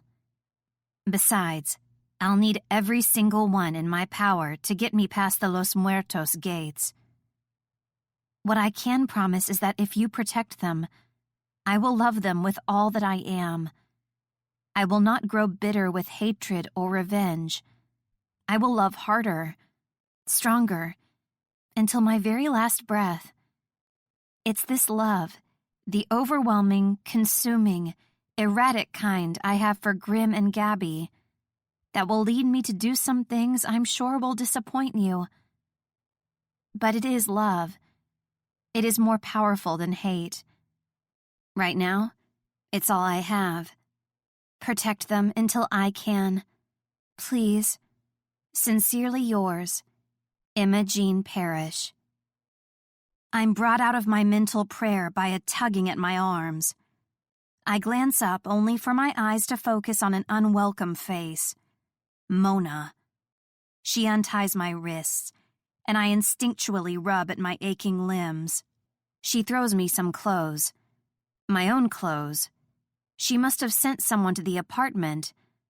I push through the pain and toss my favorite anarchy tank over my head and pull on my denim cutoffs. It feels amazing to be dressed again, although the soft fabric feels like sandpaper against my bruises. I find a hair tie in the pocket of my shorts, and it's sweet relief to pull my curls off my face and into a quick bun at the nape of my neck. "Why are you doing this?" I ask. "What?" she asks as if she has no clue what I'm talking about. "Helping me. Hurting me. Both. Why are you letting him do this to me?" "Me? Allowing this?" Mona shakes her head and wags her index finger at me. "This is on you. This is what spies get when they're caught. Marco thinks of himself as a king, and you've committed the worst crime of all. Treason." I shake my head. "No, I was doing what Marco asked me to do. I was getting close to Bedlam, getting information on his behalf. To do that, I had to gain trust, get close. I was a spy, but not for Bedlam. For Los Muertos, for Marco." The lie flows easily. I've had a few days to think about it, and not much else. "Bullshit! What about the bus tickets you were caught with? You were trying to leave, to escape. Was that for the good of Los Muertos? For Marco?" "Did you see the bus tickets?" I ask. Mona pauses. "No, but—" "Then you didn't see the destination," I say. "You don't know where we were going." "Why would I need to see where you were running?" Mona asks with a roll of her eyes. "Because then you would know that we weren't running away. Marco wouldn't let Gabby come see you, but she missed you. She didn't want you to come here and see what we were subjected to, because she didn't want you to worry or get involved and wind up here yourself. We weren't escaping. We were coming to visit you." It was sort of true. When I bought the tickets, I chose Coral Pines, where Mona went to school. I knew how much Gabby missed Mona, and I knew Gabby would want to warn her away from Marco in person. That, plus, it was literally the only other city where we knew someone. Mona looks at me silently, and for a brief moment her features soften. The lines on her forehead smooth out. The purse of her pale pink lips straightens.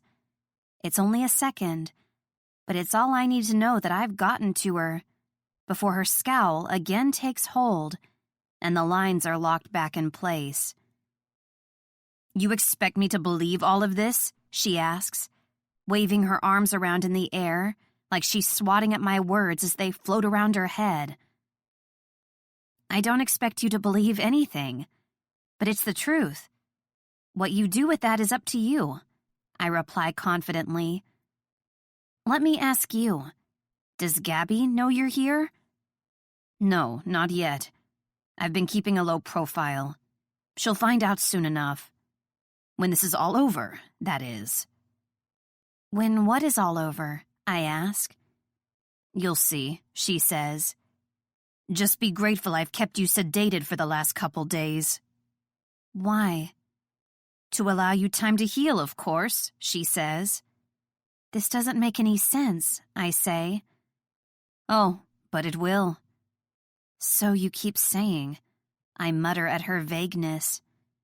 Mona thinks for a moment before tapping her finger on her chin. She smiles and heads for the corner of the room, where she digs out a box from under a crate. "Do you know what I studied while I was in school?" she asks. She reaches into the box and pulls out a small black machine with wires and straps attached to it. My blood runs cold. The bitch is going to electrocute me. "No, I didn't go to high school. I wouldn't know." "I was in high school, but I was also taking college courses. My field of study?" She chuckles. "Psychology." "Is that where you learn to be a psychotic bitch?" Mona attaches a strap around my waist and pushes me down into a chair. I land with a hard thud, and my tailbone vibrates all the way up my spine. "This is a polygraph machine, otherwise known as a lie detector." She places more straps around my wrists and sticks 2 round plastic things with wires hanging from them to my temples. Oh shit. It scans the subject and reports on changes in blood pressure, pulse, respiration, and skin conductivity. All the telltale physical signs of lies. She smirks and leans over me. "I'm going to learn the real truth, EJ. Not some bullshit you decide is the truth when it suits you. Right here, right now. You were always a good liar, but you're not that good. And you're about to be found out for the traitor you are, once and for all." She doesn't say that she hopes I'm telling the truth. Not even for my sake. Her choice of words tells me that she wants me to lie. She wants me to be a traitor. She wants to hate me. "I'm not lying," I grate, wishing an arsenal of men with guns wasn't on the other side of the door. Because if they weren't, there would be a strong possibility of me pushing her out of the fucking window and making a run for it. Mona shrugs. "I guess we'll find out." She's less than 2 years older than me, and less than a year older than Gabby, but it's her intelligence and bitterness that always made her seem much older. It's the only thing that hasn't changed about her. She looks years older than her 19 years, as she sets up the lie detector on a nearby table and gently adjusts the delicate needle-like fingers atop thin graph paper. The needles leave a line of marks on the paper as it scrolls. She clicks a dial to the right. A small red light blinks on the corner of the machine. "Last chance to come clean," Mona states with her finger paused over a button. Blood pressure, pulse, respiration, and skin conductivity. That's what the machine measures. I take a deep breath and summon every skill I've ever had. This is a magic trick more daring than any underwater escape. I spy the gun on the table next to the polygraph machine. And even more deadly. I can't just lie. I have to put myself in a place where I believe my own lie, where it becomes my truth. I close my eyes, and when I open them again, I can feel my racing pulse slow from a gallop to a trot. I straighten my shoulders and stare right at Mona. Go right on ahead. I dare. This is going to be fun, she says with a cluck of her tongue. She presses a button. We need to start with some questions I know the answers to so I can set a guideline for your reactions. Answer yes or no. She stands behind me, out of sight. I imagine she's sharpening her knife on her tongue. Is your name Imogene Parrish? Yes. The needles make a lazy swipe on the page, creating a wide U-shape. Is Gabby your best friend? Yes. Is Lacking the name of this town? Yes. Are you attracted to Marco? No, I say flatly. The needle again makes a lazy U-shape.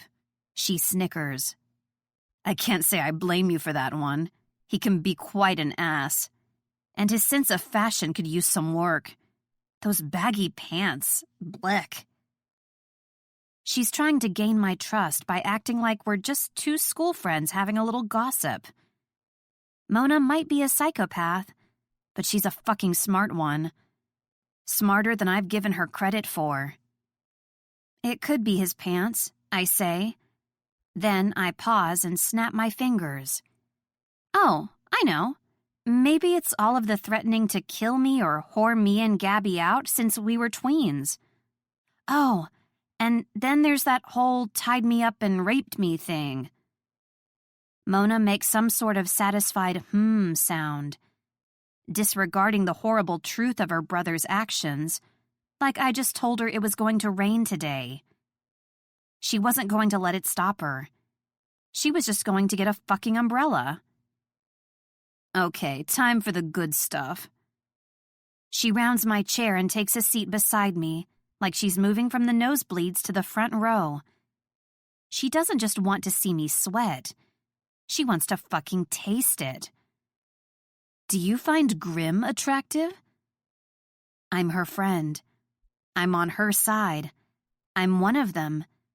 Magic is distraction, illusion, trickery of the mind.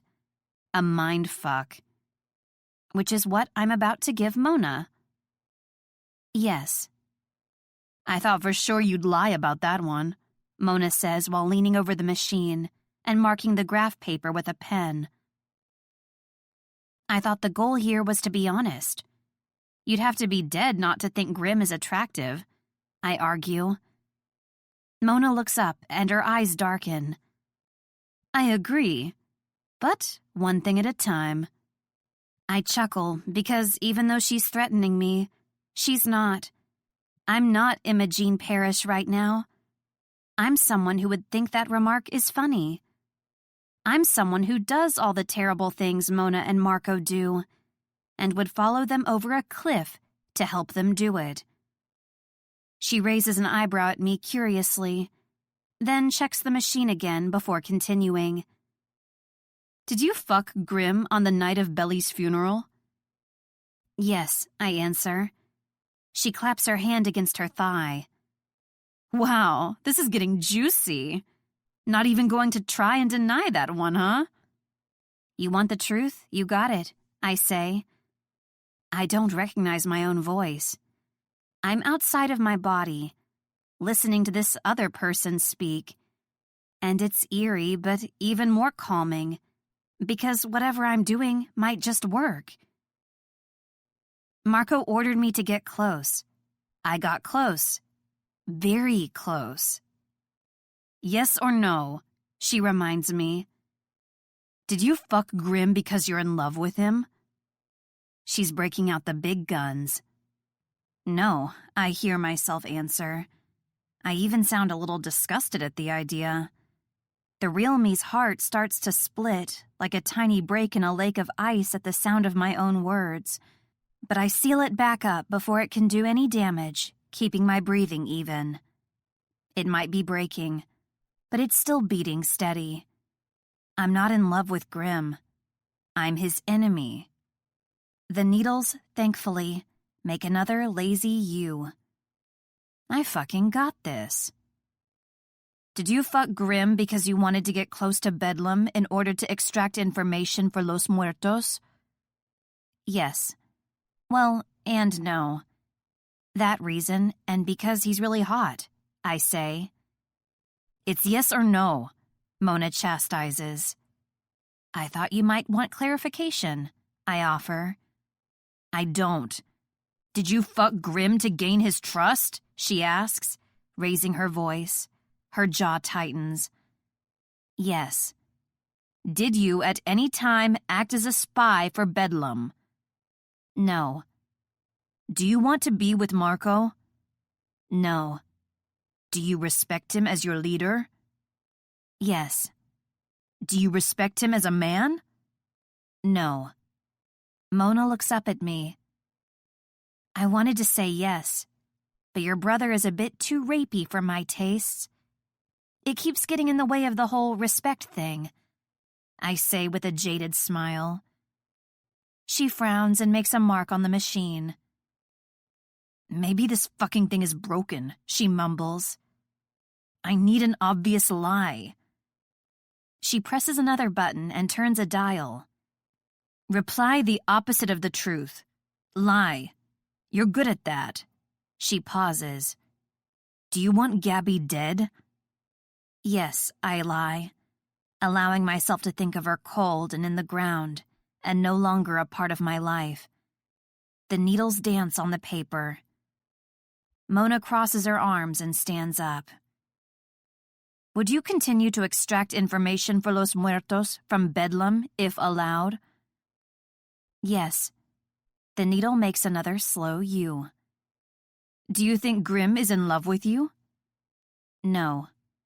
Do you think Grim trusts you? Yes. Do you love Gabby more than me? Yes, I answer. Mona's eyes glaze over, and I'm shocked that she's capable of tears, or that she even cares that I love Gabby more than her. Then it dawns on me. The reason why she's doing this. Why she hates me so much. Do you think Gabby loves you more than me? She asks. Her voice has only the slightest hint of a crack, but it's there. It's real. And it's all the ammo I need to load my mental gun and take aim. No, I answer. We're best friends, but she loves you. Always has. You're her sister. Blood is thicker than water. I loved you too. You were family to me. It isn't a lie. Gabby doesn't yet know that Mona's cuckoo clock is misfiring at all hours. And instead of popping out at the top of the hour, it springs out with its fucking mouth open whenever it pleases, feasting on human flesh and despair. Yes or no only, Mona spits, sniffling. She clears her throat. I can almost see her pushing the human in her to the side of the pool, while the psychopath does a motherfucking cannonball right into the center. She returns to checking the machine and marking the paper. Do you think Grim is coming for you? She asks. No, I say. It's the truth. He doesn't know what's going on here right now, and I made him promise to stay away. To give me time so the town can avoid a war. One last question, Mona says. It's a repeat. An oldie but a goodie. She takes a deep breath. Are you in love with Grim? I won't think about his kiss, or the way his hands feel on my body, or the way the air shifts when he's around. No, I respond with a calm, clear voice. The needles move in a slow U-shape before going back to the center of the page to recommence the pattern of steady little peaks and valleys. I would stand and cheer in victory, but I'm still attached to the fucking machine. Mona stands and leaves the room, slamming the door behind her with an angry scream of frustration. She barks orders at someone on the other side to tie me up and put me back out. I rip off the straps. The tearing of Velcro echoes in the small room. The paper on the polygraph machine falls to the floor. I've done it. I won. I beat the machine. I open my inner door, letting in all of the emotions I've been holding at bay. My heart seizes in my chest. The lines of breakage that began earlier tear through me at sharp angles, slicing it to pieces. I feel each cut, each mark. A tear rolls down my cheek, falling onto the graph paper I'm now clutching. I look down and notice that the lines have made a pattern, a shape. I begin to laugh at the irony of it all, but it doesn't last, quickly changing from laughter into a quiet sob. I crush the paper angrily between my fingers and let it fall back to the floor where it unravels, taunting me with the shape in full view, daring me to see it for what it is, what it seems destined to always be: a broken heart. 11. Grim. Marcy, Sandy, and Hayes were all released from county this morning, Bethany informs me. She's talking to me through the glass partition of my cell at the sheriff's station. Unlike my family, I was never moved to the county jail. Lemming wanted to keep me close, and because of some special task force exception, he was allowed to do so. He'd even gone so far as to cancel my arraignment. I've yet to see a judge, and for 3 days I've lived in this fishbowl of a cell. It took a while to get the judge to agree to bail, considering that all 3 of them have some heavy priors, plus the serious nature of the new trafficking charge. However, more serious is the judge's little dalliance with a younger girl a few years back. How young? I ask, feeling sick. Bethany smiles. 19. 19 is legal. True. But it didn't take a lot of convincing to make the judge believe she'd lied about her age and was actually 16 at the time. If you were in county, I would have gotten you out too, but since Lemming has pulled this Homeland Security Task Force G.I. Joe bullshit, he can basically keep you here indefinitely without ever seeing a judge. I can't stay here indefinitely, I say, wringing my hands together. I know. Bethany looks tired. It's the first time I've ever seen her with even the slightest bags under her eyes. It took some doing, but I wanted to let you know that I made contact with someone on the inside at Los Muertos. Tricks? I ask, feeling an immediate sense of panic. No, it's not Emma Jean. Bethany hesitates. Emma Jean is alive, but in rough shape. She's locked up in a room somewhere in the main building, has been since the night of Belly's funeral. Gabby told me that Marco's... Well, I don't need to go into detail, but he's hurt her. I can't fucking stay here 1 second longer. I know that, trust me. I know that. Something occurs to me. Gabby? Your person on the inside is Gabby? I ask, trying to make sure I heard her correctly. It is, although it wasn't easy. I had to pull a lot of strings and bribe a lot of people to get to her, all of which will be listed on your bill under other. I don't give a shit about a bill right now. Listen, Gabby is the one who's been updating me on tricks. She never once said she was in danger, and she sure as shit never said Marco's got her fucking locked up. Bethany thinks on it for a second, then grabs her phone and flicks through some screens before showing it to me. This is Gabby Ramos. I'm 100% sure. The picture is of Trix with her arm around another girl. It was taken years ago because Trix looks more how she did when we met and less like she does now. The girl she has her arm around has darker skin and long dark hair. On first glance, it does look like the girl I ran into on the path that night and who came to me on the reservation. Zoom in, I say. Bethany zooms in, and it's only then that I notice the girl in the picture doesn't have the same downward-turned eyes or the big pouty lips like the other girl. These are all things that could change with age, but the clincher is the birthmark below her eye. There isn't one. because it's not the same fucking girl. I ball my fists against the glass. Bethany tucks her phone away. Fuck! I yell, tearing at my hair. Whoever the girl was, she wasn't feeding me intel on tricks, she was feeding me lies. I pound on the glass with my closed fist, but there's no one in the vast room beyond my cell except for Bethany and the muffled sound of a distant TV. Grim, Bethany says sternly. She shakes her head slowly from side to side and lowers her voice to a whisper. I'm taking care of this. No need for all the yelling. How? I hiss. She answers with no sound at all. I'm forced to read her lips. I called someone. Just wait. She raises her index finger over her lips.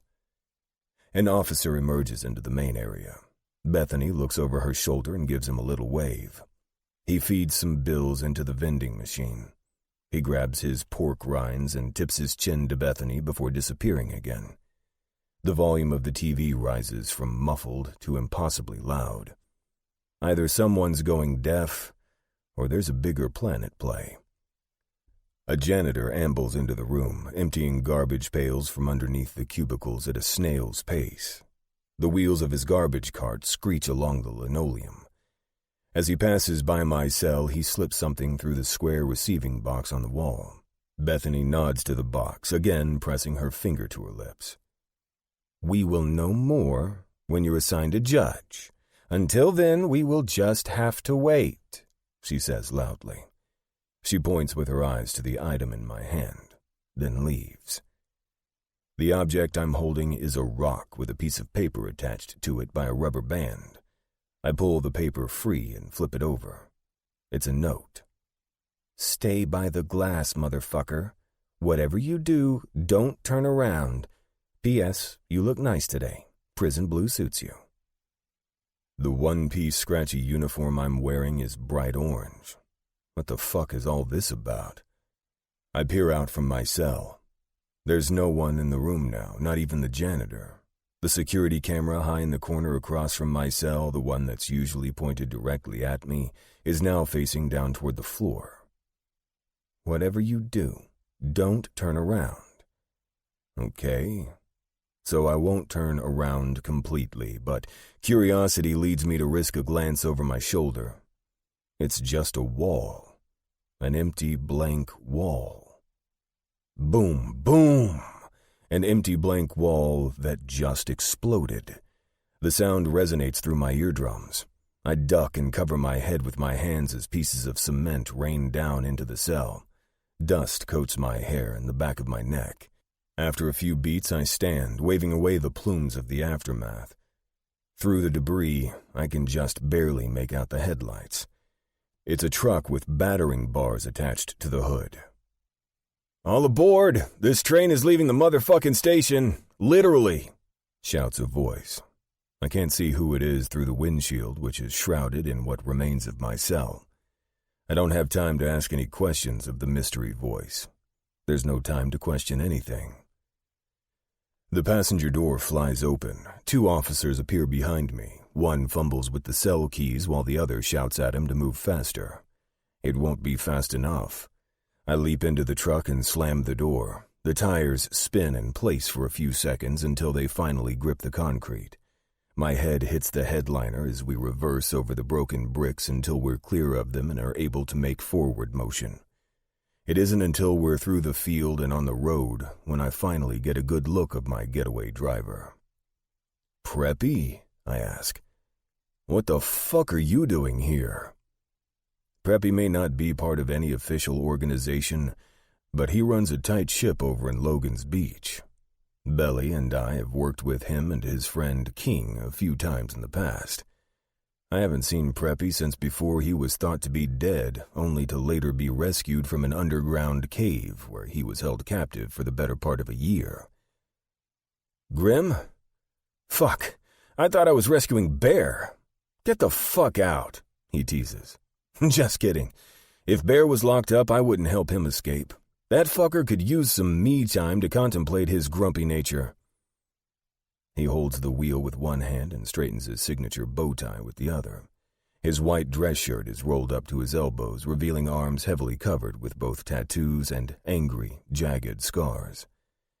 He lights a joint and tugs on the wheel, making a sharp turn off the road into a dark, heavily wooded area.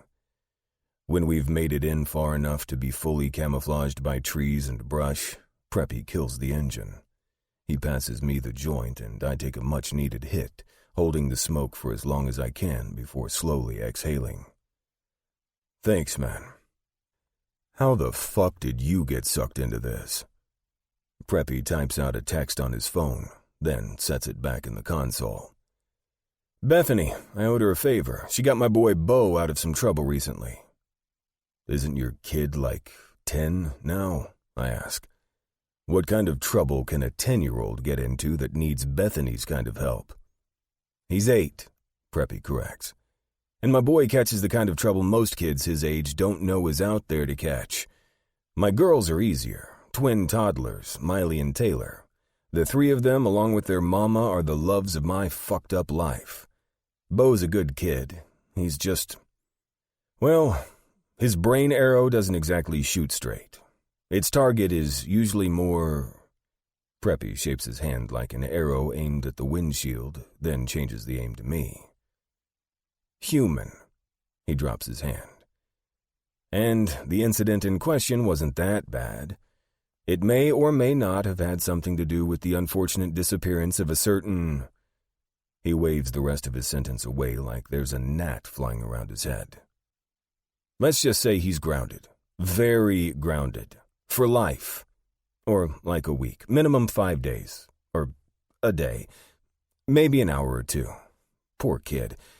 Maybe I'll just take him to the movies. He sighs. You'll see. Wait until you got some sex trophies of your own. You'll understand. Kids. I've never thought of myself with a kid before. I pictured Trix holding a baby in her arms. Our baby. Much to my surprise, I don't fucking hate it.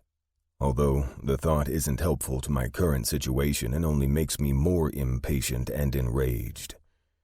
One thing at a fucking time. Sirens wail through the night. Preppy remains cool and calm like he's driving a parade float down Main Street, and not at all like he's running from the law with a fugitive. Blue and red flashes light up the woods. After a few seconds, the vehicles pass, and both the lights and sirens fade off into the distance. That's our bat signal. Let's get you the fuck out of here so I can get home to the missus and eat her cookies. Preppy pauses, probably realizing his odd choice of words. I do actually mean cookies. Dre makes a mean batch of chocolate chip. I stare silently out at the passing trees. I'm going to eat her pussy, too. You know, after the other kind of cookies, just so we're clear. Thanks, man. We're clear. And if you ever need anything and I'm not dead or serving time, I'm there, I assure him. I mean it. I owe him a debt. A huge one. He considers, taking the joint I pass him. How do you feel about babysitting? I smile at his joke until I look over at Preppy only to see he's not doing the same. In fact, it's the only time in my life I'd ever seen him with a straight face. He looks straight ahead through the scratched and broken windshield. Bits of concrete from our escape attempt to cover the dashboard, and some of it is lodged into the glass. Never mind. You can do me a favor, though. Anything within my power. It's yours. Don't tell King about this, he says. It comes out as a sheepish, high-pitched question. Why? He wouldn't want to know that you broke me out? King was a friend of Belly's and a good ally to Bedlam. It wouldn't make sense that he'd be against helping me. I'd do the same for any of them if the roles were reversed. Preppy shakes his head.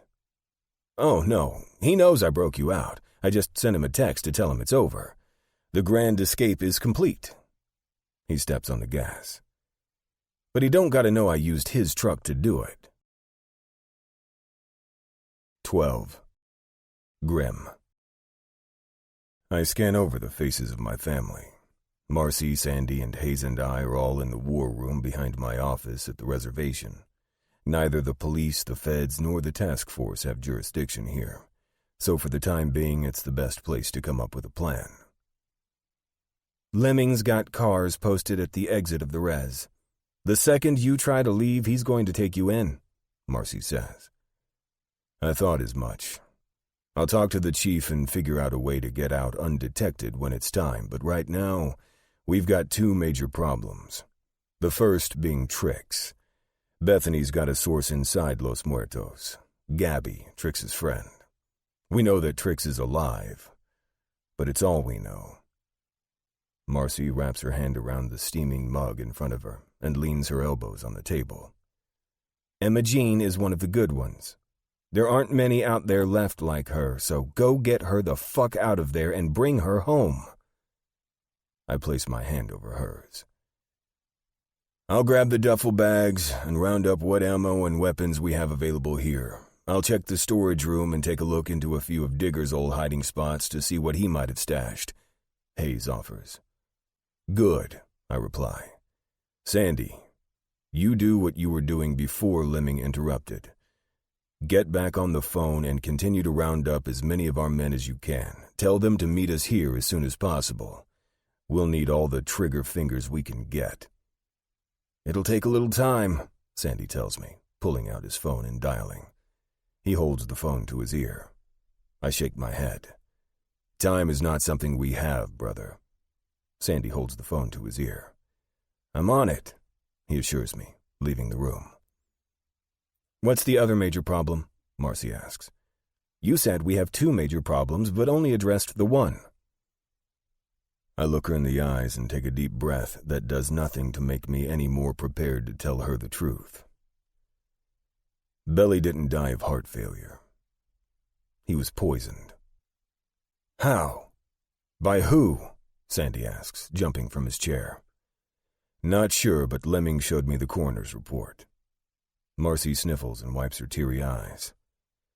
We'll figure it out and take down those responsible after we bring Trix home. Hayes says, looking down at his phone. What fucking now? I ask. Hayes leans forward, resting his elbows on the table. Hate to even bring this up now, but I just got a text from the human internet himself. And it's not good, brother. I immediately know who he's referring to. Preppy's younger brother and a genius hacker who goes by the name of Nine. Hayes continues. Nine hacked into the police reports from the night we were taken in. Lemming might have told you about Belly being murdered, but he failed to mention something else. He shows me the picture on the screen. It's several bricks of H. Next to the drugs are plastic yellow triangles with letters marking the evidence. None of this is new, but when I look closer, there is something startling about the picture. A small shamrock pressed into the packaging on the side of each of the bricks. I blow out a breath of frustration. That's not cartel heroin. Hayes turns his bedlam ring around on his finger. No, which means it's not Marco's. Then who the fuck does it belong to? Sandy asks, coming back into the room with his thumb paused over the keypad. I scrub my hand over my jaw. It's fucking Irish. Sandy's eyes widen. We may run guns for the clan, but we don't push their H. You think they're the ones that set us up instead of Marco? Clan Egan has no reason to pick a fight with Bedlam, I explain. That wouldn't make any sense. Sandy says, rocking on his feet. Spit it out, Sandy, I order. What do you know? He takes a deep breath. I talked to Bear after we got out of the clink. I didn't think anything of it until right fucking now. But the word is that Callum Egan is on the rampage. One of his shipments was hijacked in Miami a couple of months back. Shit, I swear. It's only a matter of time before he finds out that Bedlam was arrested with his stolen H. I pause as realization hits. Marco. That son of a fucking bitch. He knows he can't take us down himself, so he steals a shipment of H from the clan and plants it on us. He wants the Irish to do his dirty work for him, Hayes says, tapping his fingers on the table. That way, not only does he take us down, but he gets the clan's gun business as well, Marcy finishes. Sandy tugs at his hair. Jesus fucking Christ. I ball my fists, pound them against the table. I lean forward, bracing myself. We need to get ahead of this shit before it blows up in our fucking faces. I know Callum, Marcy says. He may not be a rational man, but he's a reasonable one. She smiles confidently. Let me handle him, son. You focus on Emma Jean. Marcy, Sandy starts. Maybe while this is all going on, you should go... Marcy plants herself in front of Sandy, pointing an accusing finger his way. I swear to fucking Christ, Sandy, if you're about to tell me I should go somewhere, or cower, or do whatever it is you want me to do until this is over, or some other sexist shit, I'll cut your goddamn balls off myself. There's no time to compare dick sizes here, but if we did, you should know my hypothetical dick has been around much longer than yours, and it's much fucking bigger. Sandy raises his hand in surrender. I believe you. Marcy pulls down on the hem of her shirt and flips her hair out of her eyes. I'll reach out to Callum. I'll be here holding it down until you get back. Her expression goes slack.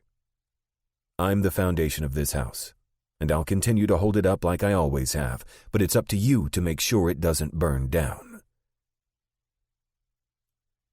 30 minutes later, I'm standing before my men gathered in the war room behind my office. We're a group of 30 tonight, and although it's only a fraction of what Los Muertos has behind the gates of the compound, we don't need men. We need skill, and we have it in spades. These men are the best of Bedlam. Most are former military, some were special forces. A room full of trained killers, thanks to good old Uncle Sam.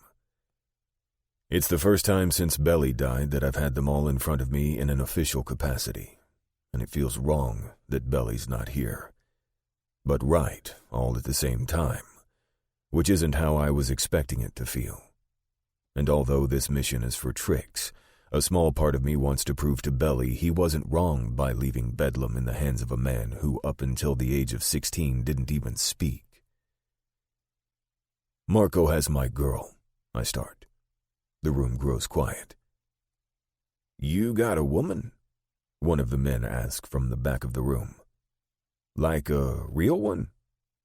I'm about to answer, but Sandy beats me to it and gets right to the point. There are none of his usual jokes or antics. He's all business tonight. Grim calls her Tricks. Some of you might know her by her affiliation with Los Muertos. She also goes by EJ, or her full name, Emma Jean Parrish. Sandy holds up a blown-up picture of her from the casino security camera, then hands out black and white photocopies the men pass around. I know some of you are wondering why Grimm's woman is an affiliate of Los Muertos, so listen up, because I'm only going to say this once. Grimm met her a long time ago, and then she disappeared. He's been looking for her for over 5 years, and they recently reconnected. Little did he know that the entire time he was looking for her, she'd been held as a prisoner against her will right here in Lacking by Marco and Los Muertos. We have reason to believe that she's in danger, and a whole fuck of a lot of it, since we're pretty sure Marco has learned of her connection to Grimm. I lean over and grasp the back of the chair in front of me. My knuckles go white as Sandy's words land square in the center of my chest like a goddamned battering ram. Why? Rollo asks. His deep, booming voice vibrates from the back of the room. Rollo is a beast, and a head taller than most men. His voice literally travels right over everyone's heads. What does Marco want from her? I shake my head. Not sure. He's obsessed with her. That's all we know. Any other reason he has doesn't matter, not right now anyway. Rollo crosses his arms over his big chest. But then again, it's Marco. He's a fucking sociopath. I'm pretty sure he doesn't have a reason for most of the stupid shit he does. True, I say. But we still need to be careful. The most important part of all of this is getting Tricks out of Los Muertos alive. You boys are going to need a lot of firepower, Marcy says, entering the room. Gonna need a lot of everything, I add. Weapons are on the way. I take a deep breath and look around the room to all of my brothers. I ask myself, what would Belly say if he were still here? The answer comes to me instantly in the form of his voice and his words as clear as if he were standing next to me. I've lost too many men, but none who didn't know beforehand that losing their lives was a possibility. Storming Los Muertos without a doubt means war, I begin. War leaves a bloody and twisted tangle of corpses in its path. The dead are the ones who suffer the consequences of their leaders' failure to negotiate terms. So that being said, let me make something very fucking clear. I'm not standing up here demanding that you fight this war with me, brothers. This war is of my own making. It's not what I want for you. It's definitely not what Trix wanted. She's only there now because she wanted to avoid all of this. But it's her I'm fighting for. And although she might have been forced to wear yellow, she's my family just as much as any of you in this room, if not more. Going in there means there's a possibility you won't come back out breathing. Anyone who wants out of this can opt out. I'm not demanding you fight this one with me. I'm asking. Your family. My brother. If you say Trix is family, that's all I need to know, Sandy says. I'm in. You know that. Always. I nod, feeling grateful for my brother's support. No doubt you do it for any one of us, no question. I'm in, Hayes says, standing beside me. This is ridiculous, shouts Trent, one of our men who helps with security at the casino. All eyes look to him. He smiles. It shouldn't be a question. We are all here because we're all Bedlam. That motherfucker's got your girl. If you're going in, we all are. We fight for Bedlam. Always. He laughs, but when it fades, his face grows serious. He leans forward with his hands on the table, lowering his voice to a deep whisper. I'm so fucking in. The rest of the room erupts in the sound of chairs sliding back and the words I'm in being repeated in rapid succession. My life, Sandy cries with his fist in the air. The rest of the men close their fists and pound them against their chests while they join in on the rest of the Bedlam oath. My death, my honor, my loyalty for Bedlam, for brotherhood, for always. The oath feeds both my determination and my fury, snaking inside my ears and exploding inside my body with a power unlike any I've ever felt before. I stand tall, and the feeling of power surges into an overwhelming surge of pride, swelling in my chest as I look around the room at my brothers who are now arming themselves with every weapon in our arsenal. These men who are willing to risk their lives for both me and Trix, pull guns from the table and blades from hooks on the walls and other more inventive weapons, like axes and brass knuckles from hiding spots beneath the floorboards. Sandy clasps his hand on my shoulder. Looks like we're about to show Los Muertos the meaning of their own fucking name. I nod. Once we get in there, I start, remembering the reminder Belly always gave us before we headed out. I pause while the men quiet down to listen. No killing kids, or women unless they shoot first. Understood? The men nod in agreement and continue to arm themselves. What about everyone else? Hayes asks, brushing his long beard with the barrel of his gun. I check to make sure my own gun is loaded. Click, click, clack. Everyone else fucking dies. Sandy and Hayes leave to get the vans from the storage garage while my men and I finish making sure every weapon we have is Los Muertos killing ready. The door in the back of the room opens with a creak, and the room grows silent. Guns being loaded or paused in midair. The men part like Moses just entered the room, reverently making room for whoever just walked in. When he's clear of the last man and standing at the opposite end of the long table from me, I'm able to get a good look at him. I recognize him instantly, even though it's been a while since I've seen him. His dark hair is short on the sides. The top is usually slightly longer, but it's hiding under his plain black baseball cap. The man is larger than life and all muscle, and when he cracks his knuckles, his biceps flex and strain under the tight V-neck t-shirt.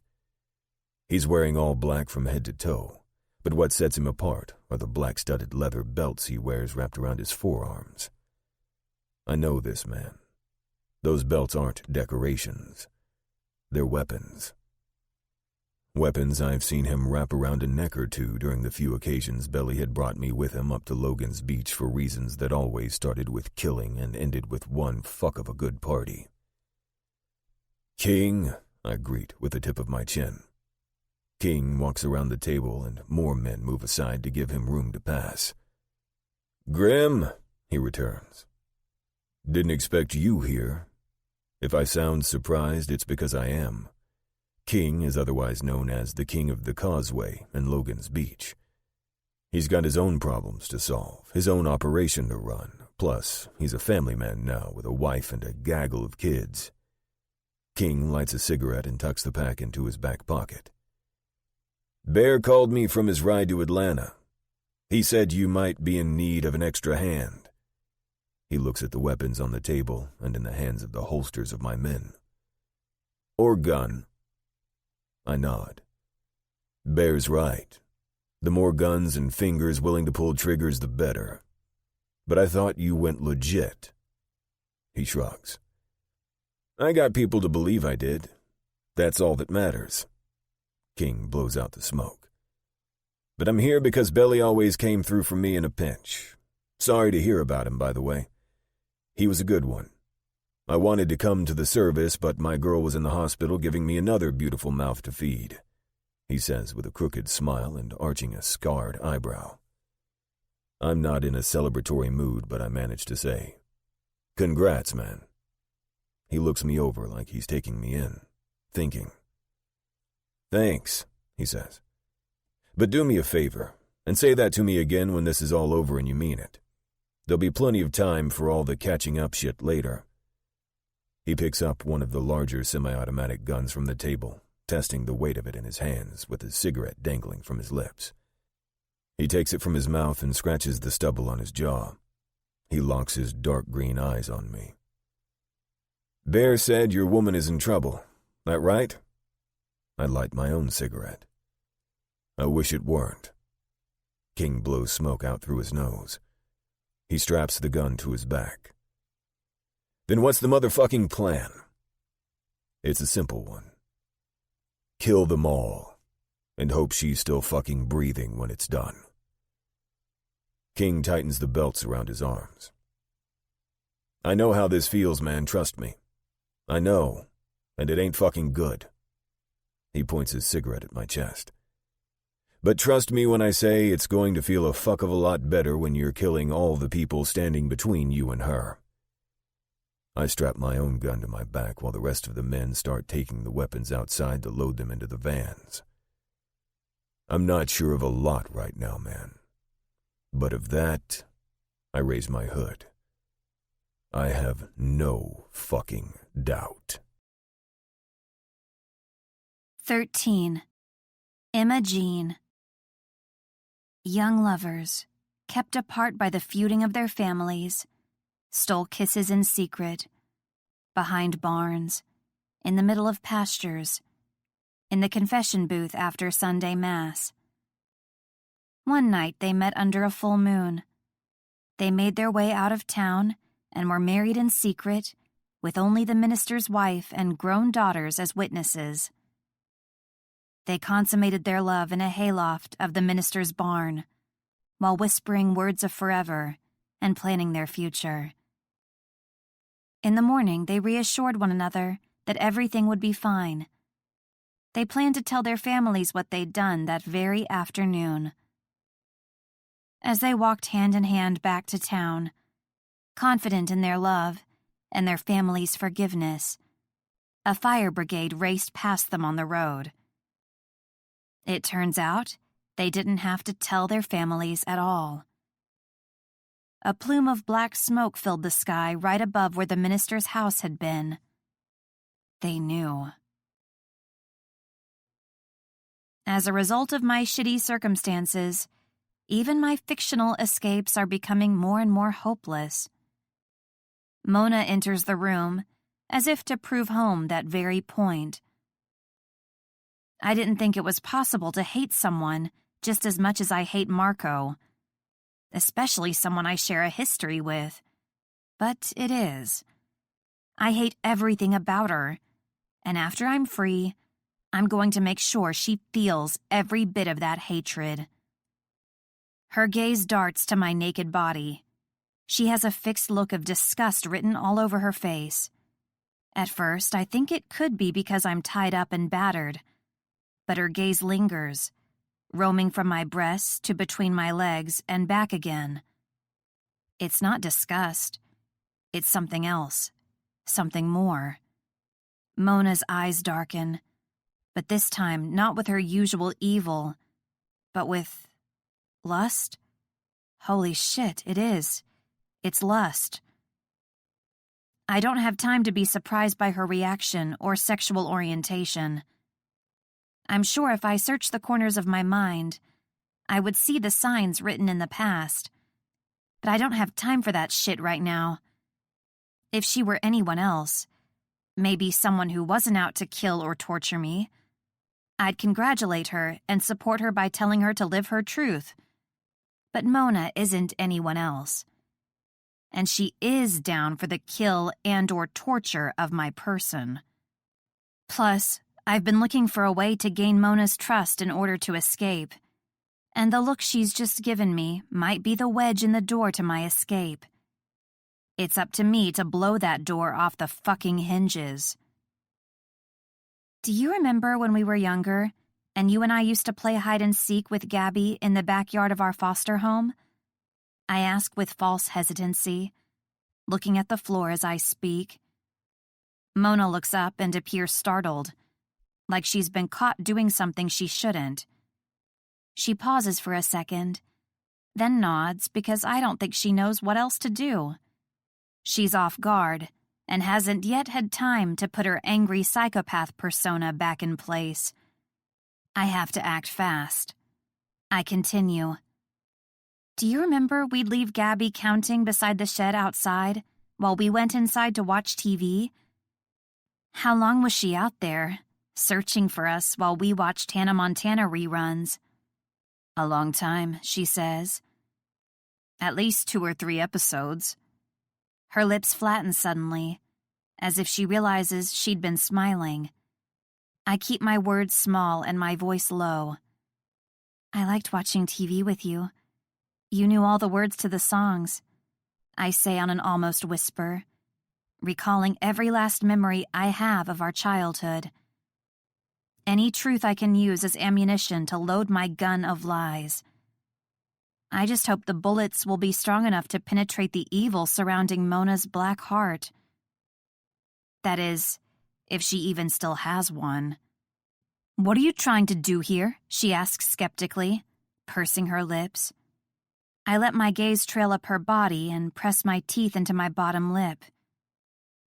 You've grown up a lot since then, I say, before looking away toward the door, as if I'm embarrassed by my confession, all the while ignoring her question as if I'm too caught up in our conversation to acknowledge it's been asked. So did you, she says slowly. But you didn't answer me. What are you getting at, EJ? What's your angle? I shake my head. Unbelievable. I've been locked in here getting raped by your brother every time he gets a hard-on for the unwilling. Which is fucking often, by the way. He'll probably wind up fucking killing me soon. I have nothing to lose here, Moan. She stills at my use of the nickname Gabby and I used to call her as kids. Her shoulders begin to slowly fall.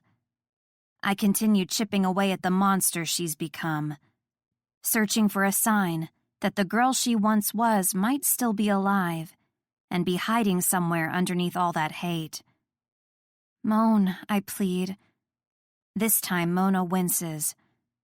I'm hoping it's because I've succeeded in picking through the first layer of evil. I strike again. I just wanted a few last moments of honesty. With you. Maybe we could... just a few moments of... Never mind. It was a stupid idea. I just thought... What kind of honesty? She asks, cutting me off. She crosses her arms over her breasts in a defensive stance, but intrigue is written all over her face. I look to the ceiling like I'm searching for answers. I don't know. I mean, I guess the kind where I tell you things I normally wouldn't if I wasn't possibly facing death. I look her in the eye and lower my voice. The kind I was too embarrassed to tell you when we were younger. My voice trails off. I imagine standing naked in front of 1,000 strangers so that a blush appears on my cheeks. I call bullshit, Mona spits. The look of intrigue quickly disappears, replaced with one of anger. She wrinkles her forehead and takes a swaying step back. I spot confusion thrown into the mix. A lot of it.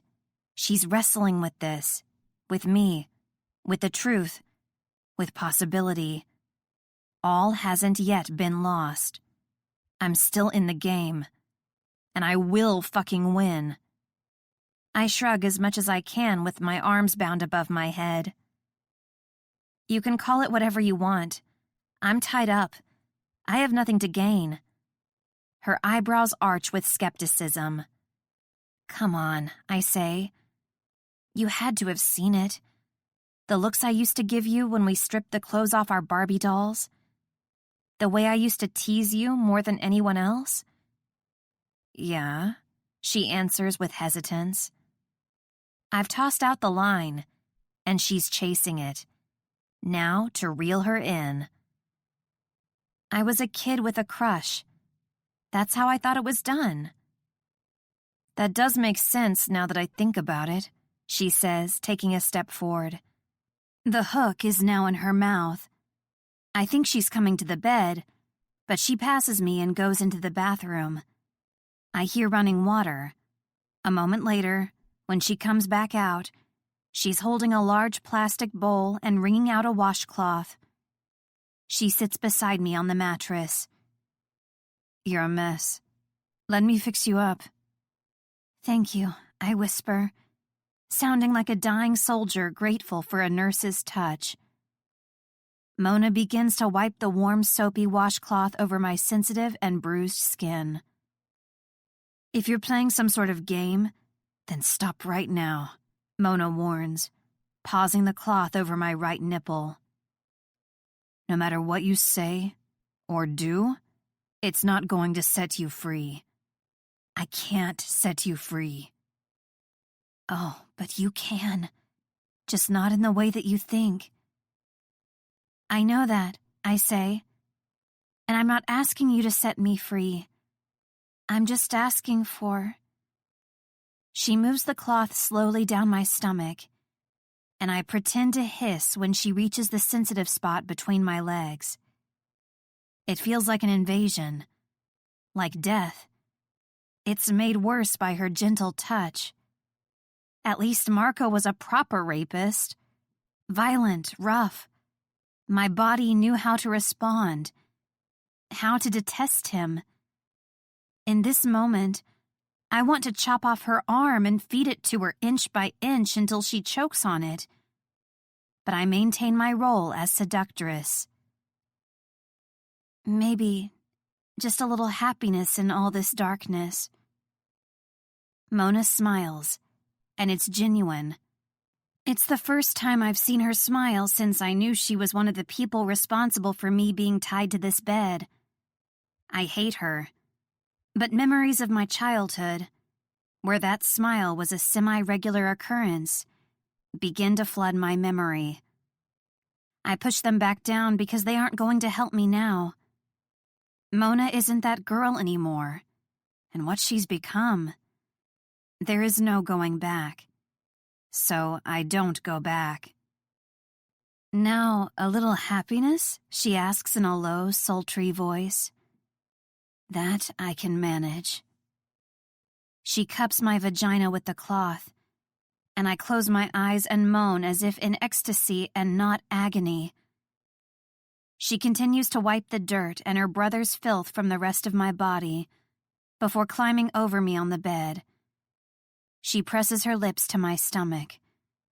Her touch is gentle and soft, the opposite of her brother, and the opposite of what she's shown me thus far.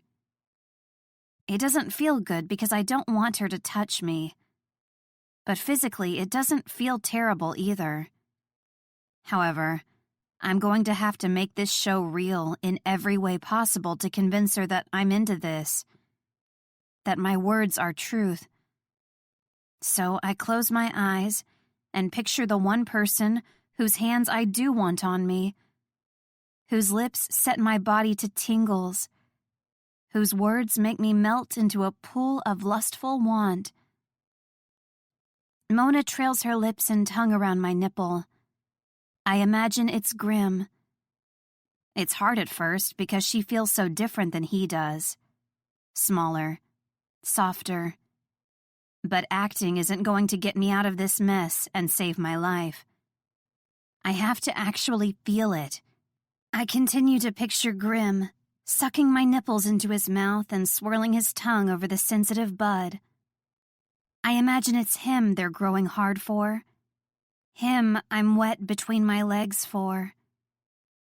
When she trails her tongue down my body to my core, I arch my back off the bed, because it's Grim whose tongue is lapping over my clit, sucking it, fucking it into my tight channel.